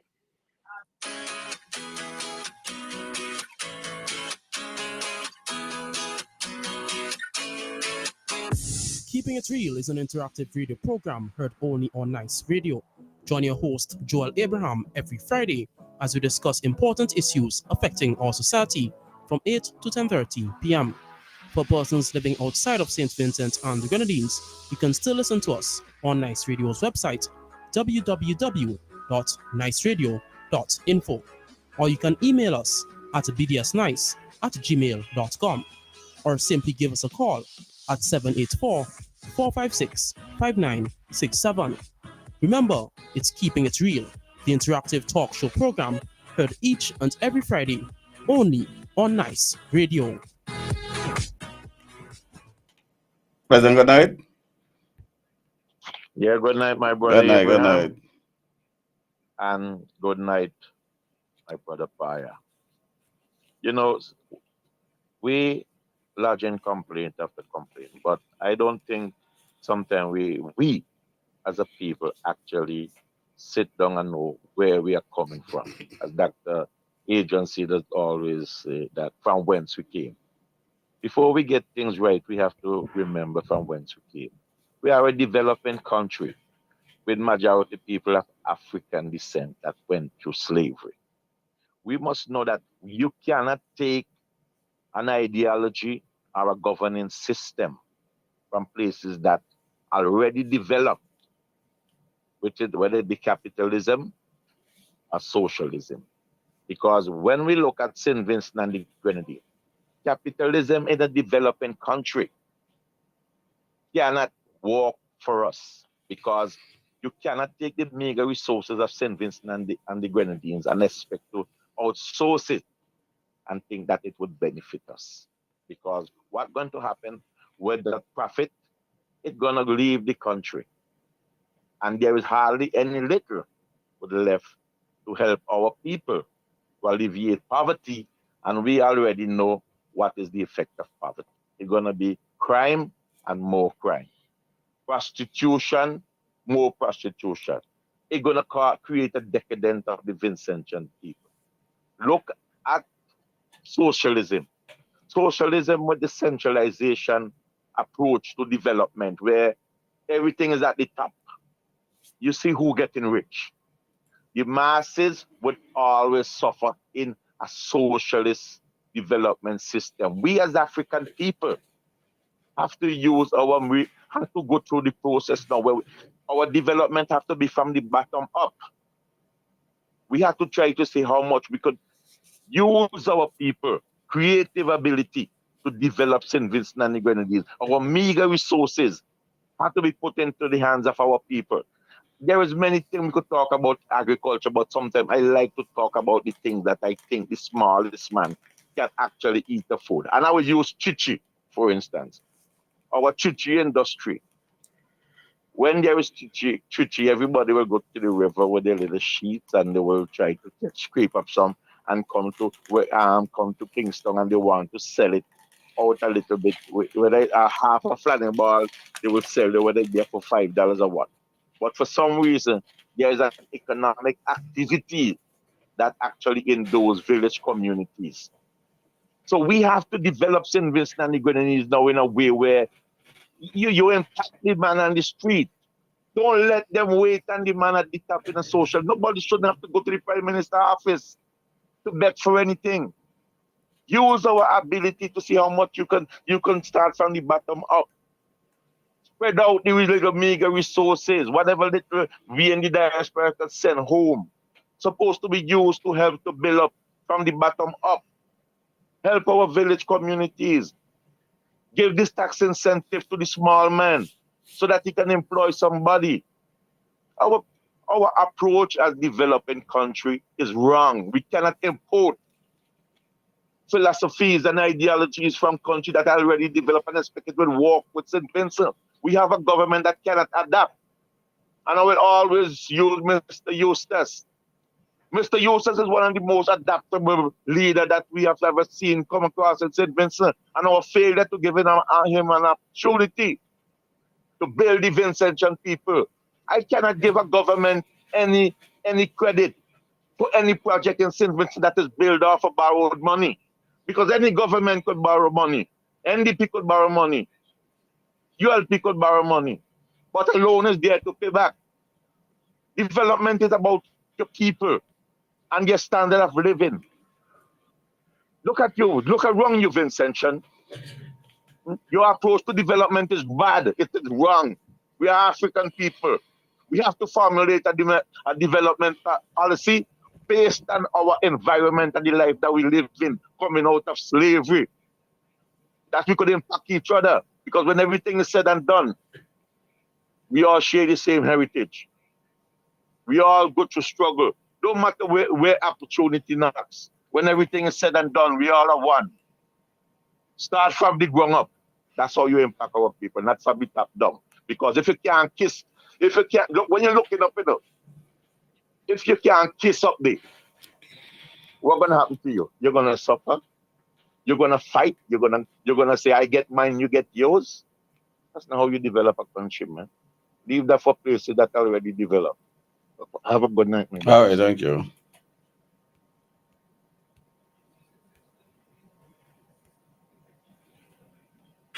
Minister 4, I received a call from my head supervisor. She said, Grisha, you take the vaccine? I said, no, sister. She said, well, you have to bring in a vaccine card by tomorrow, which was Friday the 19th, 2021, or you will be asked to leave the compound. She said, you're a smart girl and you would do what is right. Before that, the week leading up to the vaccine mandate, My mom called me. She said, Zinel, where you going to? I said, Mommy, you know I can't take this vaccine because of my condition. She said, anyhow, we're going to go before God and pray about it. We did. We fasted and we prayed. The Thursday before, that was the Thursday morning, the 18th, she called me and she said, Zinel, the Lord said to me, if you take this vaccine, you will die. That was my confirmation. But before that, when this COVID-19 vaccine came, something about it troubled my spirit. Something about this vaccine just troubled my spirit. And as my job, you know, I'm a nurse. I go before God, and every time I go before Him concerning this vaccine, He would give me a word. And I believe God, when God, He would show me a word or He would show me a scripture. Every time I go before Him with this mandate, He would show me a word or give me a word. And I trusted it word. My mom was the confirmation. Anyhow, we were asked to leave our job, as you know, and we were deemed as if we abandoned our job. But everybody know we did not abandon our job. We didn't have a choice in the matter. And you know, with God, there's always a choice. You have a choice whether you accept Jesus or you not, or you do not. You have a choice. God always gives us a choice. You know, after spending how many years in nursing and giving my best, going above and beyond my call of duty because I love my profession, this has taken a toll on me physically, mentally, spiritually. But all I can say, you know, God is in control. This thing has set me into depression for some months. Depression. After at some point I started feel like if I was sinking deeper and deeper, I had to snap out of it. Had it not been for my faith and my foundation in God, I don't know what would have happened to me. God is the only one who turned things around for me.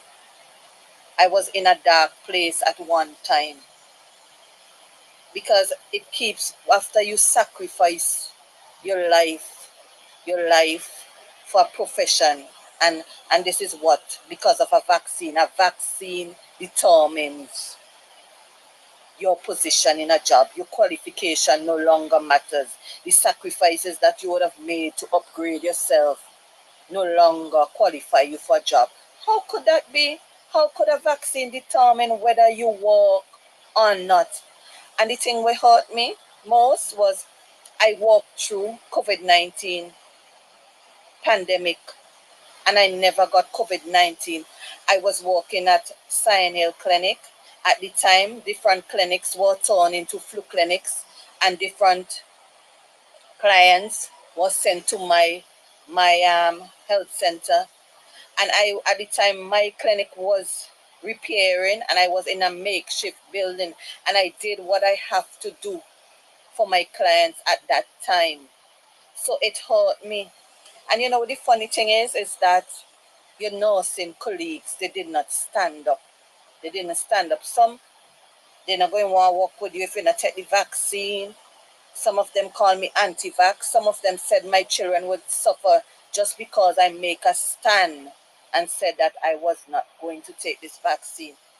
And you know what? It COVID-19 showed me how important and where your life lies with people. So that is why I just, when you see me praising God and me giving God thanks, it's because I know what God has done for me. I have seen where God has stretched one salary, my husband's salary, one salary and provided for me and my family. So if you come in to me and tell me there's not a God, come with something else. Since then, I've learned to forgive and I've learned to move on. I've learned to lose my talent, where God has blessed me with, and use it for His honor and His glory to help others. But this thing is so unfair. The 19th of this month, is going to be 3 years since, and we are no longer in a pandemic. No longer in a pandemic. Some persons would have lost their home, their vehicle. They would have lost so many setbacks in their life that they would have had. Their children would have suffered as a result. When I left, my children was in Pampers. Now they're in primary school. They're in primary school now. To God be the glory. God, we have never been one day hungry. Because God, when you serve God, He takes care of His children, and He put persons in position to help His children. But others are not fortunate. They didn't have help. And it's been going on 3 years. 3 years, we're no longer in a pandemic. We have seen where persons would have lost their life because of this vaccine. We would have seen where people suffered from conditions, blood clot, stroke, heart attack,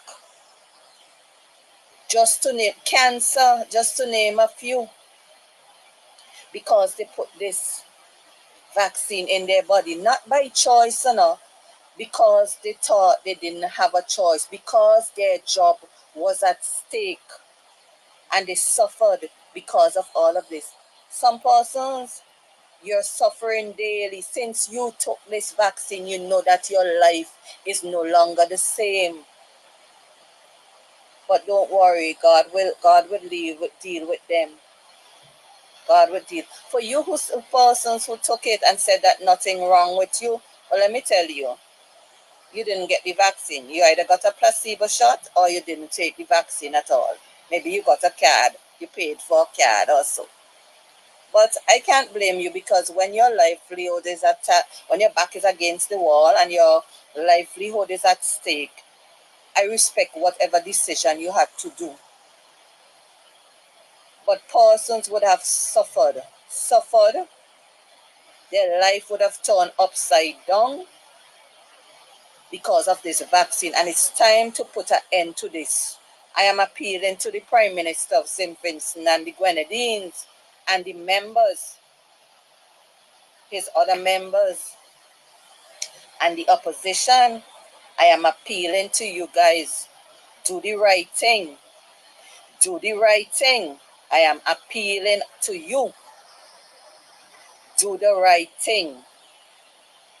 God has a hand in this. It might look like you're getting through at the moment, but remember, God will say until no more. But you have a chance to redeem yourself, so do the right thing. I'm appealing to you, to my fellow colleagues who are still in this battle. Hold on. God is in control. He said He will never leave us nor forsake us. Just put your trust in Him. Put your trust. You have life. Things might not be how you want it to be, but you are alive. Some persons, they are already 6 feet under. The nation of St. Vincent and the Grenadines, it's time you stand up and put politics aside. This is no time for politics. Judgment, they come in. No time for politics. It's time you put away your political affiliations and put your country before your party. Put your country before your party. And Christian denomination or Christian persons who have a relationship with God and is serving God, time you put away and do what is right for God. Too many people mix up in different things. The Lord is speaking. He is speaking. It's your time to do what is right. Stand up for Jesus and stand up for what is right. I am here today because of the grace of God. I am here today because of the grace of God. Do the right thing. Early Christmas morning. What a Christmas. Yes, welcome back. Keeping it real right here on Nice Radio for you. Very sad if you listen to that recording. And I only want somebody told me that they're still suffering from. Let me see if I find it. No. Yes, they still having mental issues. Well, menstruation issues. Let me take this call, and then we get. Then good night. Good night, Brother Good night. Abraham, Good night. Brother Poyer. Well, here now, tonight's program should reinforce the fact that the determination that you have to stay on this course Mm-hmm. because it is critical Yes. to the well-being of our society, all right? Mm-hmm. Brother, the first gentleman I heard, Hamilton, Mm-hmm. yes, and then the other two gentlemen, and now this lady here Yes. who has gone through this terrible experience, but is Mhm. hanging on because of her faith in Mhm. the Almighty. Mm-hmm. So your program is vital for us to give vent Mm-hmm. to this agony, you know. Because let me tell you something. That lady was a nurse. My mother was a nurse. Okay. About the same 3 decades, Mm-hmm. giving good conscientious services like she did. Well respected in her community and committed to her job. Mm-hmm. And let me tell you, I couldn't take that. Hmm.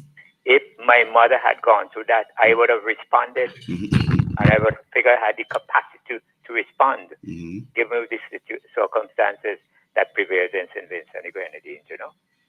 Because how could you, Mm-hmm. a young man, watch your mother work, and then because I haven't decided yet about that vaccine, they tell her, if you make up your mind by Saturday, no work for you, and not only no work for you, all those years of service gone down the drain, and watch my mother grieve to the point of death, I would have responded. So I'm a little surprised Mm-hmm. that there has not been strong response from the families of those persons who have been negatively impacted by this vaccine. So I am worried Mm-hmm. that when the explosion comes, all those of us who have remained indifferent will be held accountable Mm-hmm. because we would not be able to control the explosion, you know? I don't think so. But stay strong. Okay, thank you. Okay, so yes, that is true. I am a living proof. I am facing problem with my menstrual cycle since that vaccine, and some other information where they had to do more than one sanitary napkin because of those issues. So we know that for a fact. Good night, Mr. Abraham Poyer. That recording you're playing with a nurse. I wish every talk show radio program will play it daily until the court handed down their ruling.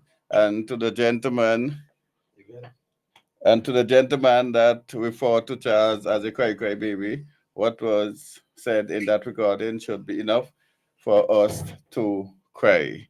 Yes, keeping it real right here, Nice Radio Poyer. I know I have a lot of families who passed after the COVID and the vaccine incident. Because the death certificate wouldn't say that they died from this, but some of them were good until such time they start to deteriorate. So we know that for a fact. So I think it's good. So Pumpkin, my good friend, I know you lost your wife. My condolences to you and your family. And what Hamilton said is correct. I used to walk along with Pumpkin in the early days when I was in youth work, and they used to refer to me as the HIV lawyer because I used to be fighting for those guys who are living and affected by HIV/AIDS and were discriminated against. I remember one time the Minister of Health banned the HIV patient from going to the hospital, which he couldn't do, but he indicated to him that don't go back to the hospital again. and the instruction was given, and we walk along and you have the network for HIV, person living in and affected by HIV. I don't know if it's still active now, but those issues, I have two. Let me just state it before I take the call. Mine, Samuel Yearwood Calder, he lost his mother. Condolences, and I know Sherwin and Kelly, condolences to the family and all the friends of Joyce Yearwood of Calder, and also Angela Edwards, who passed on also. And condolence to the family and friends of those individuals. Pleasant good night. Good night, gentlemen. Good night.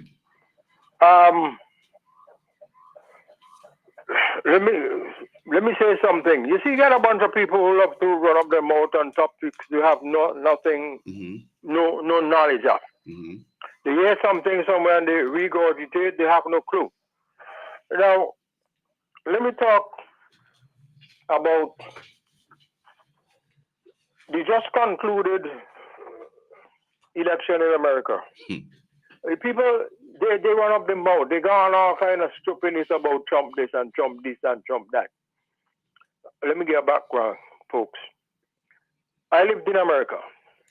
I went to America believing, like most, for whatever reason, based on what we know about the Kennedys and so on, you believe you're a Democrat. They murdered Kennedy. And guess, let me tell all you something right now. What you all could expect to hear. Finally, Trump sometimes talks too much. Because he started, remember, they murdered the fellow. And he started to release some of this stuff. He released 75% of this stuff. And he was advised not to release the rest. He said so. But guess what? You know why RFK is there with him? The rest is going to be released. Not only that, remember they also killed this his father too. You think it's he alone they killed? They killed his uncle too. The Edward one, never mind the stupidness they're talking, eh? He was murdered too by them. I wonder who. Not foreigners, folks. Let me give you a little background into the JFK. JFK didn't want nothing to do with no war. He had a direct line to Khrushchev in Russia, a direct line to him. He didn't want nothing to do with no invasion of Cuba. That is why he was killed, folks. It will come out. Then you have his brother there on the same part, there too. Then I listened one time as the Edward one gave a speech. He gave a speech and he said, rather than sending all these arms and arms and arms to these countries, send them monetary aid. That's the last speech he ever gave, eh? Trust me, they claim all of a sudden the fellow had cancer. But I'll give you a little bit more background. It's in America. A fellow named Frank Church. He was in the Senate, I think, or one of the House of Rep, one of them. Frank Church, look him up. And he did some expose on the CIA. Before you could blink 2 times, he had cancer and died. Oh, so they claim, right? You all think Martin Luther King was just killed just so? The people all love to kill him. Let me say something else. So, Kennedy was asking, one of the things he was asking them to do is to cut taxes. People don't run up the mouth. Cut the taxes so that the people who employ people would employ more people. The Democrats refused. They didn't want to. They didn't want to. But guess what? Not only that, there was the Voting Rights Act that the Democrats wanted no part of. It took 80% of the Republicans in there to pass it. 80% as opposed to 40% of the Democrats.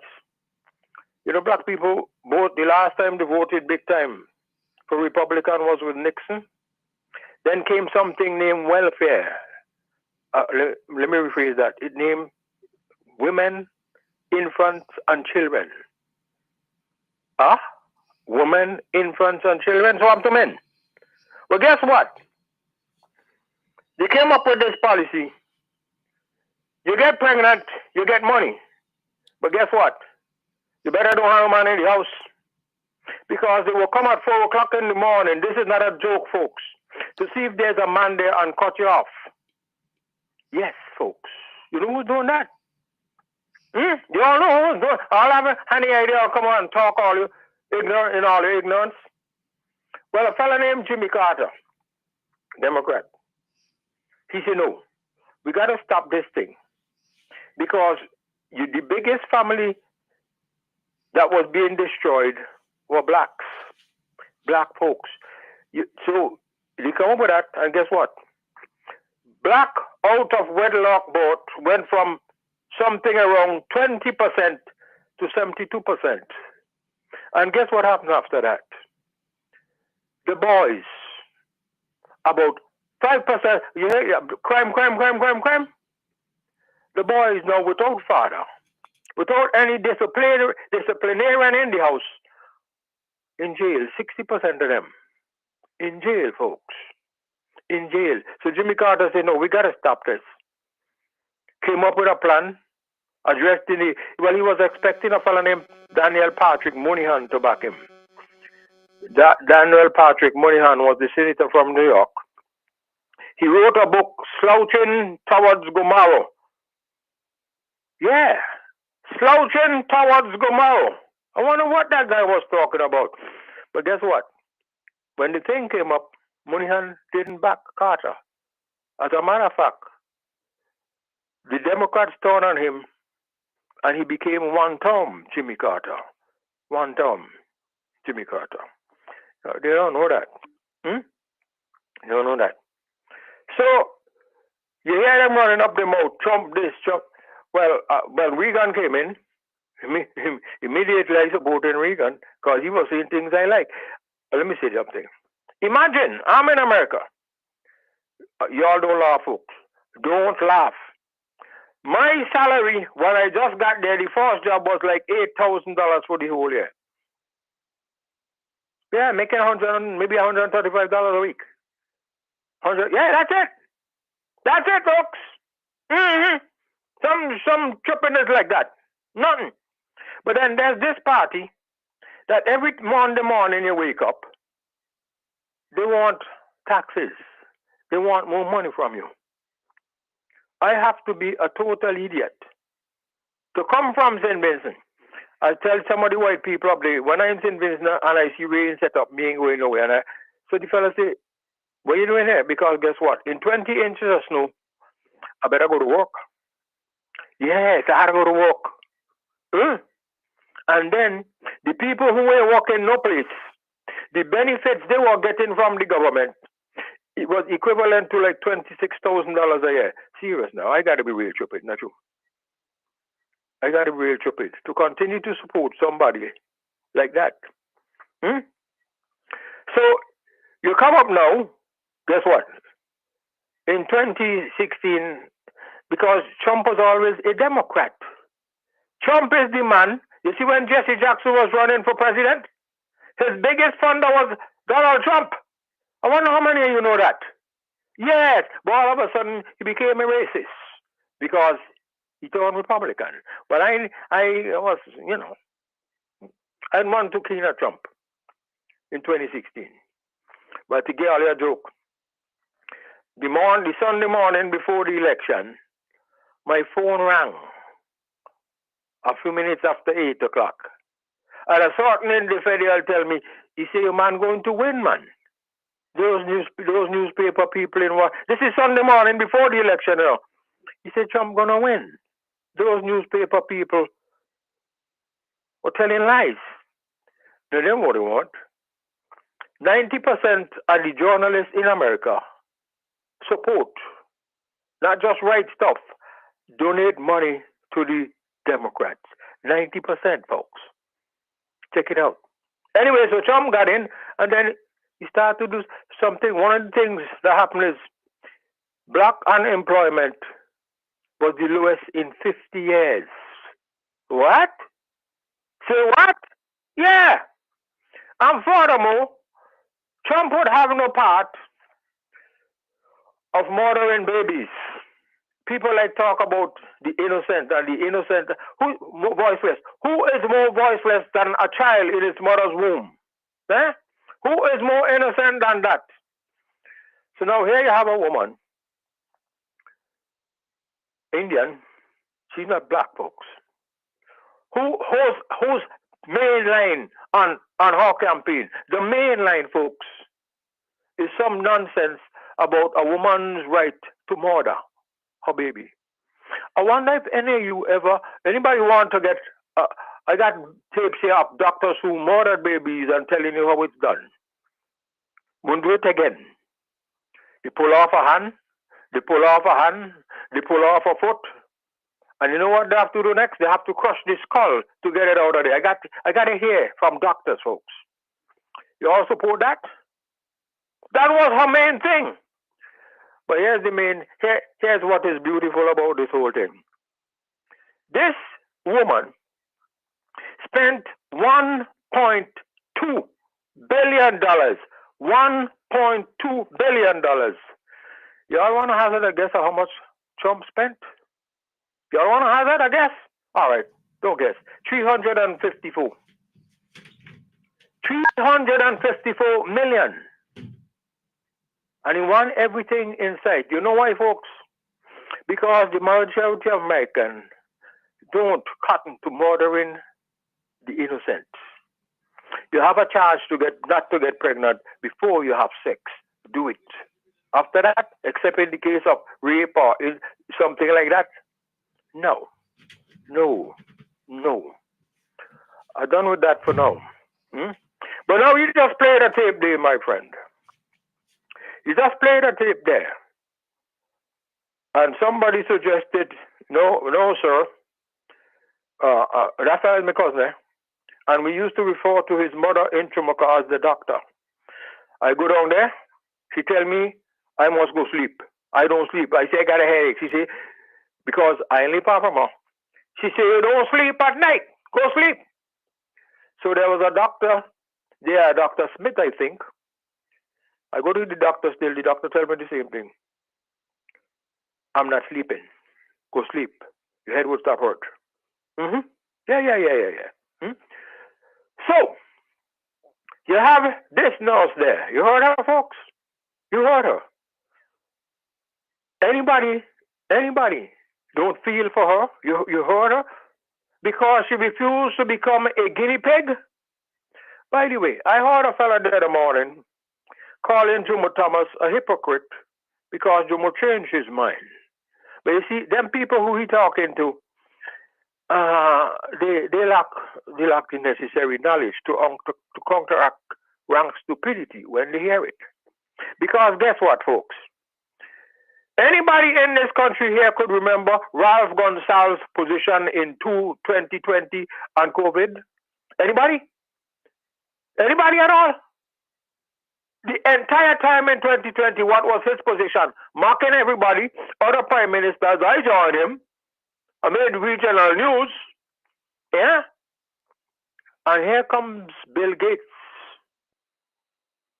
in December and February. Well, from the time they come in December, I got a call from some people say, hey, Frank, you doing a program? I say, yeah. Well, they say if you're doing the program, January 6, folks, 2021, you have to put on a mask. No, anybody with half a brain know that ain't happening. It was to shut me up. A fellow weeks called them in December, the December before, and say, how you could got him on a radio station talking against your policies? Yeah, I got the tape, Mr. Kentucky Fried Chicken. I got the tape. Huh? So, we have that. Now, you guys went on for a couple of weeks. So let me bring some people some updates. Out in California, folks, last week, 7 railroad workers were awarded $1.2 million each because, what? They refused to be poisoned, like that beautiful young lady there. Up in Michigan this week, I don't say if I said it to you, Abraham. A woman was listen to this one, folks. She was awarded $12 million because they fired her because she didn't take the vaccine. What? 12 million, folks. I'm just giving you the latest one. I got a dozen of them here. Over in Australia, you fellas know what is Qantas? Fire, what's Qantas? Fire. Here, Frank. What is Qantas? Have any idea what it is? All right.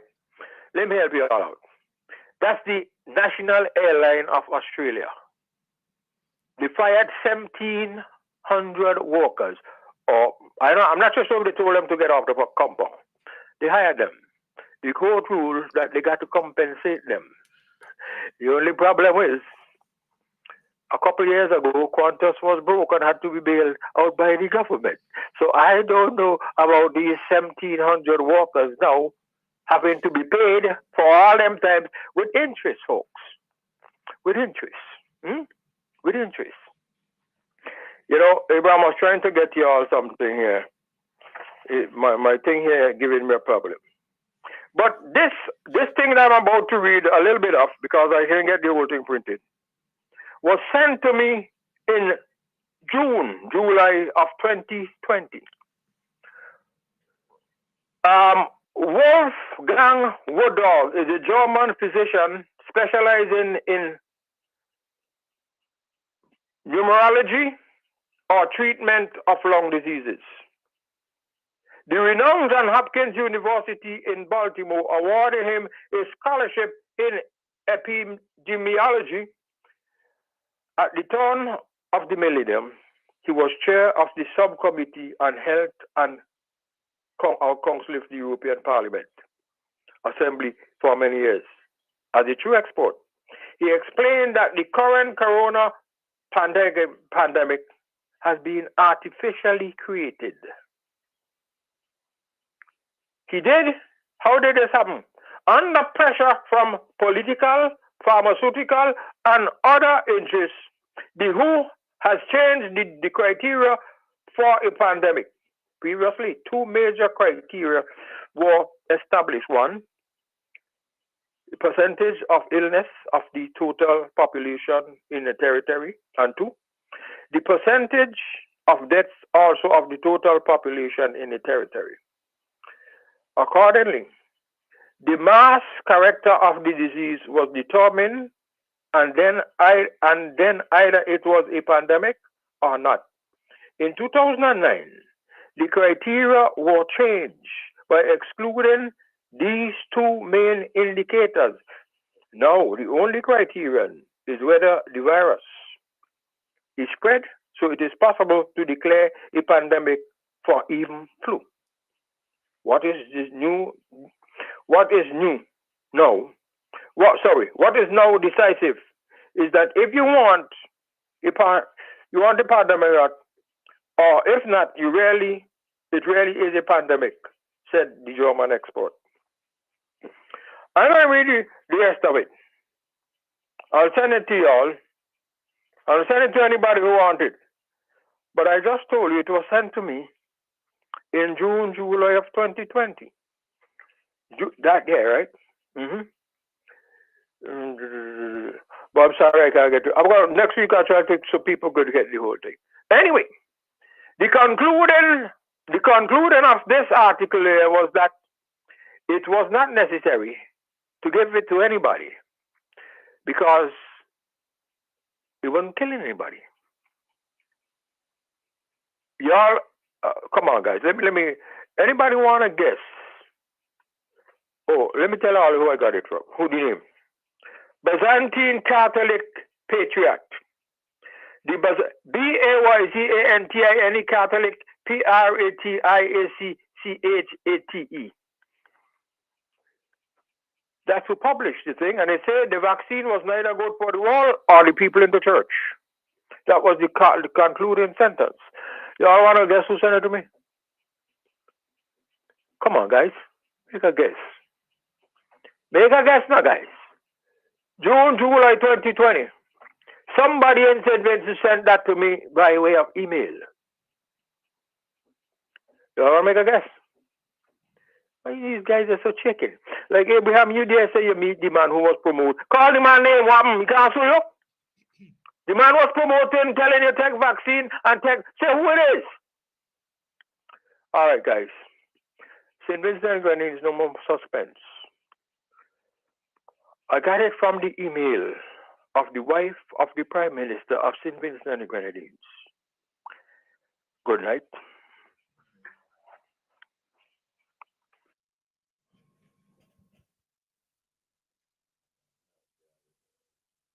Tune into Nice Radio every Saturday at 7:30 a.m. for A View from the Outside, hosted by Brayton Horn. A View from the Outside takes a look at key issues affecting St. Vincent and the Grenadines and gives a global perspective on how these issues are viewed. Host Brayton Horn will examine a variety of topics to enlighten, stimulate debate, and explore solutions. Hear the facts, hear the real-life stories, hear A View from the Outside. Join Brayton Horn at 7:30 a.m. every Saturday on Nice Radio for A View from the Outside. This society needs a spectacle. It might help us to see some people. This society needs a spectacle. Oh my God! 2 o'clock in the morning, the woman gone. Well, Abraham, I don't want to talk about the whole vaccine situation on workers. Because every time I talk, it's building up an anger and a hatred inside me. And I don't want to hate people. I pass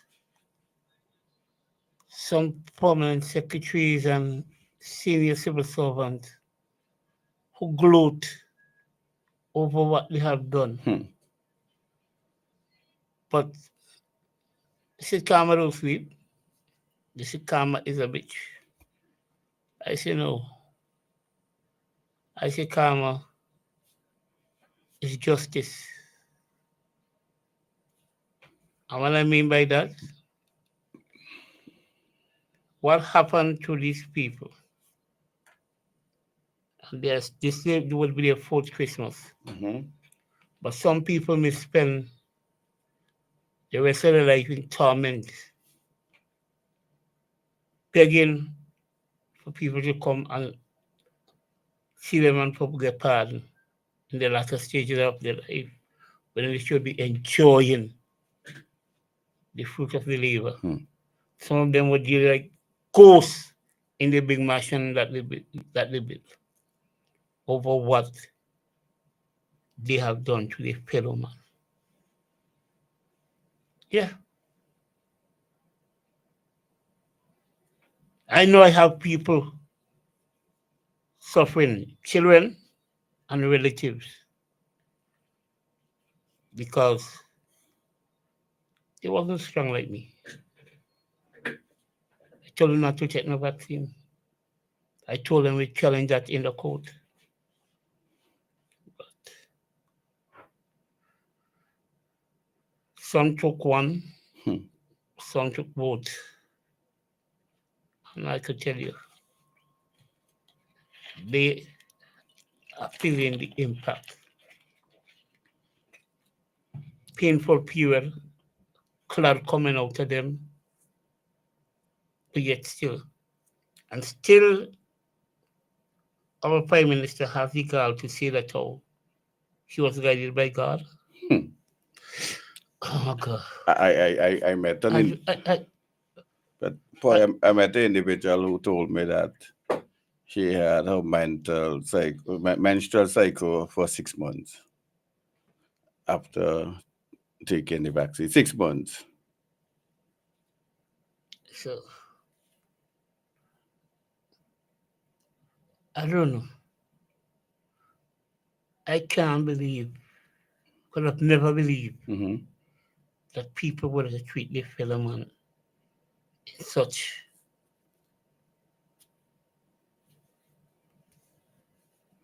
I was looking for the tape where you all was praying and fasting for the vaccine, and now the vaccine come, you all don't want to take it, all go take the vaccine.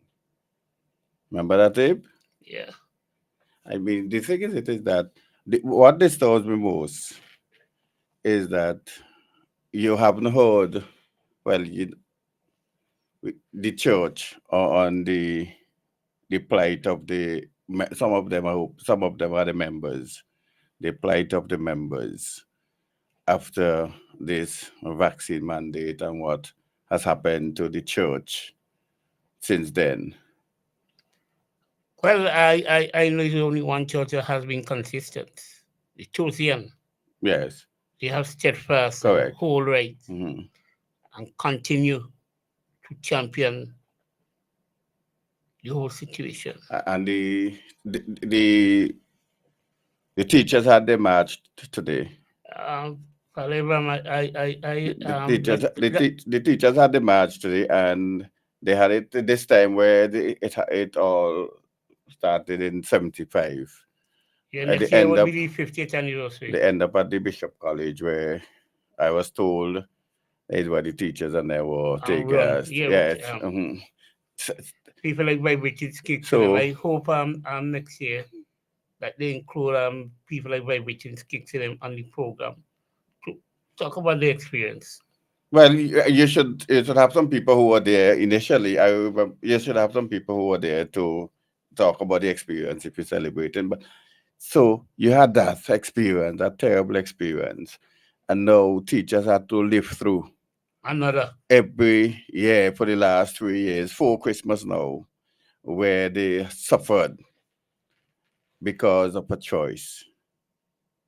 They thought, I mean, Not to poison themselves. their choice, and the court ruled that their choice was correct and in keeping with the law, and they're still home suffering. They're still home suffering. How can that be right? How can that be right? And you know what is synonymous with that, Father Abraham? Both was done by a Labour government. Man, I tell him mustn't tell me no don't this shit. No, No, you mustn't tell me no Labour government. Okay, a Labour Party. No, you mustn't tell me, but both was done by wicked government. I don't like not because they're Labour that, and we said that before, not because they're Labour that mean that they talk about Walker. The thing is, it is that was done by wicked government to the people. And my thing is, it is that I can't see for the life of it why more organization, the police didn't stand up as an organization for the members. But instead of that, they were forcing the members to take the vaccine. You heard from the nurse that some other nurses didn't want to work with her if she didn't take the vaccine. Instead of all of them stand up as the medical professionals to say, no, this is not right. Because they tried that in Guyana, and the workers and them walk off the work, and they had to call back all of them. But the intervention, I don't know. But that is something happened to intervention after 1998, 2000. Something happened. Okay, you had maybe 900 police at the time, 1,000. If those 1,000 police officers say we're not taking the vaccine, what are they going to do? What are they going to do? They can't send home the 1,000. They can't have a country without security forces or the police services. I don't know if you were too young to remember when the police went on strike. With organized by I think it was Station Sergeant Blue. Okay. I think that was just after Kill the Bill have oil to kill. Okay. Like 82? Yeah. Okay. I think that was 83. Okay. That took place. Mm-hmm. No, so I'm saying, so what happened to those days? What is different? Different, I mean, we have people with more certification today in the police force, more certification in all area of the government service and the society. And yes, they are not standing up for anything. They don't have no moral consciousness that is the problem. That is the problem we have. It appeared to me they don't know right from wrong. They don't know right from wrong anymore. Father Abraham, I had realized that we have become a society without ethics and morals. Yeah. Yeah, it's just sickening. It's just gone. Yeah, it's just sickening because Gone. you have police officers, you have the public service, and they couldn't stand up for the rest of the service. So let us say you send home 300, let me say, nurses. The whole public service strike, what are you going to do? Fire all of them or replace them with who? But we could have come on the street. But when you come on the street, you're getting harassed. No, but not that. We could have come on the street in 98 for a couple of extra dollars. But for our life and dignity, we decided to buckle and bend over. I don't know if you came and just reflect. I don't know if they came on the street in 98 for a couple extra dollars. Because I remember it was over agreed the bill. No, that's what I'm saying. After the bill was withdrawn, you all indicated that it's no longer the bill. The anti-election. No, that's what I'm saying. So I don't know if it was the bill was the whole thing because after the election in 98, it was stated that you will make the country ungovernable. It was the bill. No, I'm saying it's soon after the 98 election, there was a statement that you will make the country ungovernable. And you continue with the actions to do just that. I remember when I think it's Nolly McDowell, if that is his name, when he was the Speaker of the House, there was interruption in the House. Every time he walk in, they walk out, and they make some serious statement. I'll bring the Hansard. So I don't know if it's the pension and gratuity bill alone that caused it.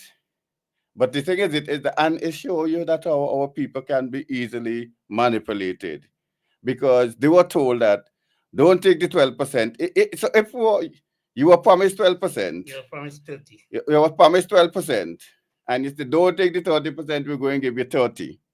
Because you never no, I'm saying. So I'm saying it wasn't about no percentage because when you promise 30%, you refuse the 30%. You don't know about the post, and then you were promised 30%, and you all agree to the 30%. The unions and other posts, they agree that we're going to go because we're going to get 30%, and you never even get the 12% in 25 years. So something wrong with people way back before now. Because if I'm going to give you 10%, you refuse the 10%, 12%, you were promised 30%, you never, but according to the unions, you never sit down and negotiate any salary arrangement. It was forced on you. So I mean, and you sit down. And the part I was supposed to deal with also is the collective agreement, section 16 in the collective agreement from the teachers. You promised the teachers in 2003, and you enforced that commitment in 2005. When they signed the new collective agreement in 2005, that if you contest a seat, if you're a teacher of certain amount of years with the union, you want to run, you get back all the benefits. You take the government at the word. It was Clayton Morgan, Ralph Gonsalves, and Mike Brown. Because Mike Brown and Clayton Morgan was the two ministers of education at the time, and Ralph affixed his signature, Dr. Gonsalves affixed his signature.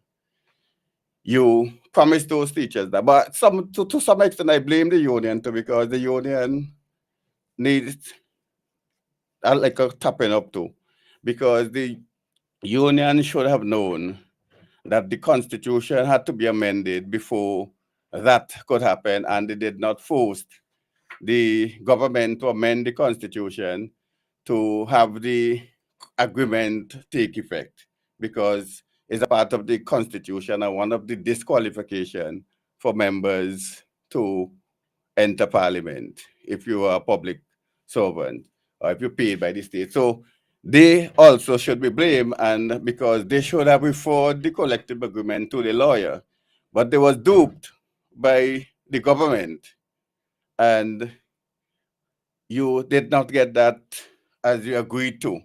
That is why when they went to court, the court ruled in their favor. But then later on, when they had parliament the last time, you're going to amend the same law. No. And if I were in opposition, even I may or may not have supported the law. But first, you have to promise me you're going to make that bill retroactive. And those teachers that suffered, you'd have to bring them up to par. All of the teachers that have suffered, we know in those cases where you were on ULP side, you were given other job in the service. So let us take it first. Even if we didn't have the agreement in place, we have Miss Ruth Woods, where she contest in North Windward. She was principal. She was promised, she was given back her job, but she was demoted. Then you have my name, Elvis Daniel. You have Thomas, Bash Thomas, and you have Johnson. They was the one that were mostly affected by the agreement, right? Then you had the last election had Chevron, John. So you have those teachers. So let us say only 4 teachers after the collective agreement was signed that you have those individuals affected. So you want to make things retroactive. If you want, if I were in the parliament and I had to debate on that, you had to make the bill retroactive. You're not going to come and give me anything now because you may have some public servants who you want to contest in the general election. Because mind you, Dr. Gonzalez doesn't do nothing until it's going to benefit him. You know that. So unless it's going to benefit him or the government, he's not going to do it. So he's not doing it for the opposition or because he wants the teachers' vote, because it must benefit him in some way or fashion. Right? So I didn't listen to the debate because I don't listen to Parliament because, like I said, the speaker is the worst in living memory, and she gave me a headache listening to Parliament because I think when you're the speaker, you should be unbiased, and then you should rule according to the standing orders, regardless of who you should be ruling, because the Dr. Gonsalves is the government, the leader of government business in the house. He doesn't control the house. The speaker is the one that controls the house. And the speaker have the standing order and the Erskine May in which to guide their judgment at all times. So the speaker has that power. All they can do is remove you, but they need more than the mere majority to remove you. So if you're doing your work right, they will never able to get the opposition support to remove you. So therefore, you have no reason to fear. Right? You have no reason to fear. But because you're cowards, you allow people to run horse and chariot to the Constitution, to the standing orders of the House, and everything else. How can we, as a people, allow those things to happen? Right? How can we, as a people? I listen to the British Parliament, and I listen to the speaker. He is a speaker, not the nonsense I've seen here over the years. Special President, good night. Okay, something. Yes, not the nonsense I've seen here over the years. I know Monty Moore was one of the better speakers in my time. Jumbo didn't do too bad until he make a boo-boo of himself with the no confidence motion. Because that's, even a student of law ought to know that you can't amend a constitutional motion unless it's by the constitution. You go to you go to Parliament with that. And hey, what? Senators cannot vote on constitutional changes, right? senators cannot vote on constitutional changes. So therefore, I mean, so the bill that went to Parliament, I would like to, because to give the public servant right to vote, senators can't vote on it because it's a constitutional amendment. There are so many things.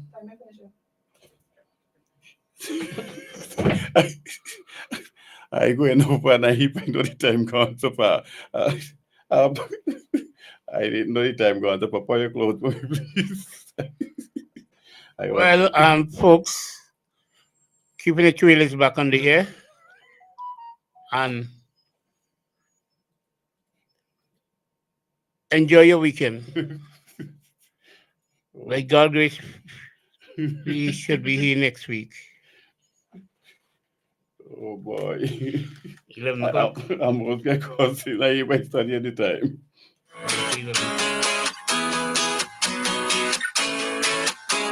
Keeping It Real is an interactive radio program heard only on Nice Radio. Join your host, Joel Abraham, every Friday as we discuss important issues affecting our society from 8 to 10:30 p.m. For persons living outside of St. Vincent and the Grenadines, you can still listen to us on Nice Radio's website, www.niceradio.info, or you can email us at bdsnice@gmail.com, or simply give us a call at 784-456-5967.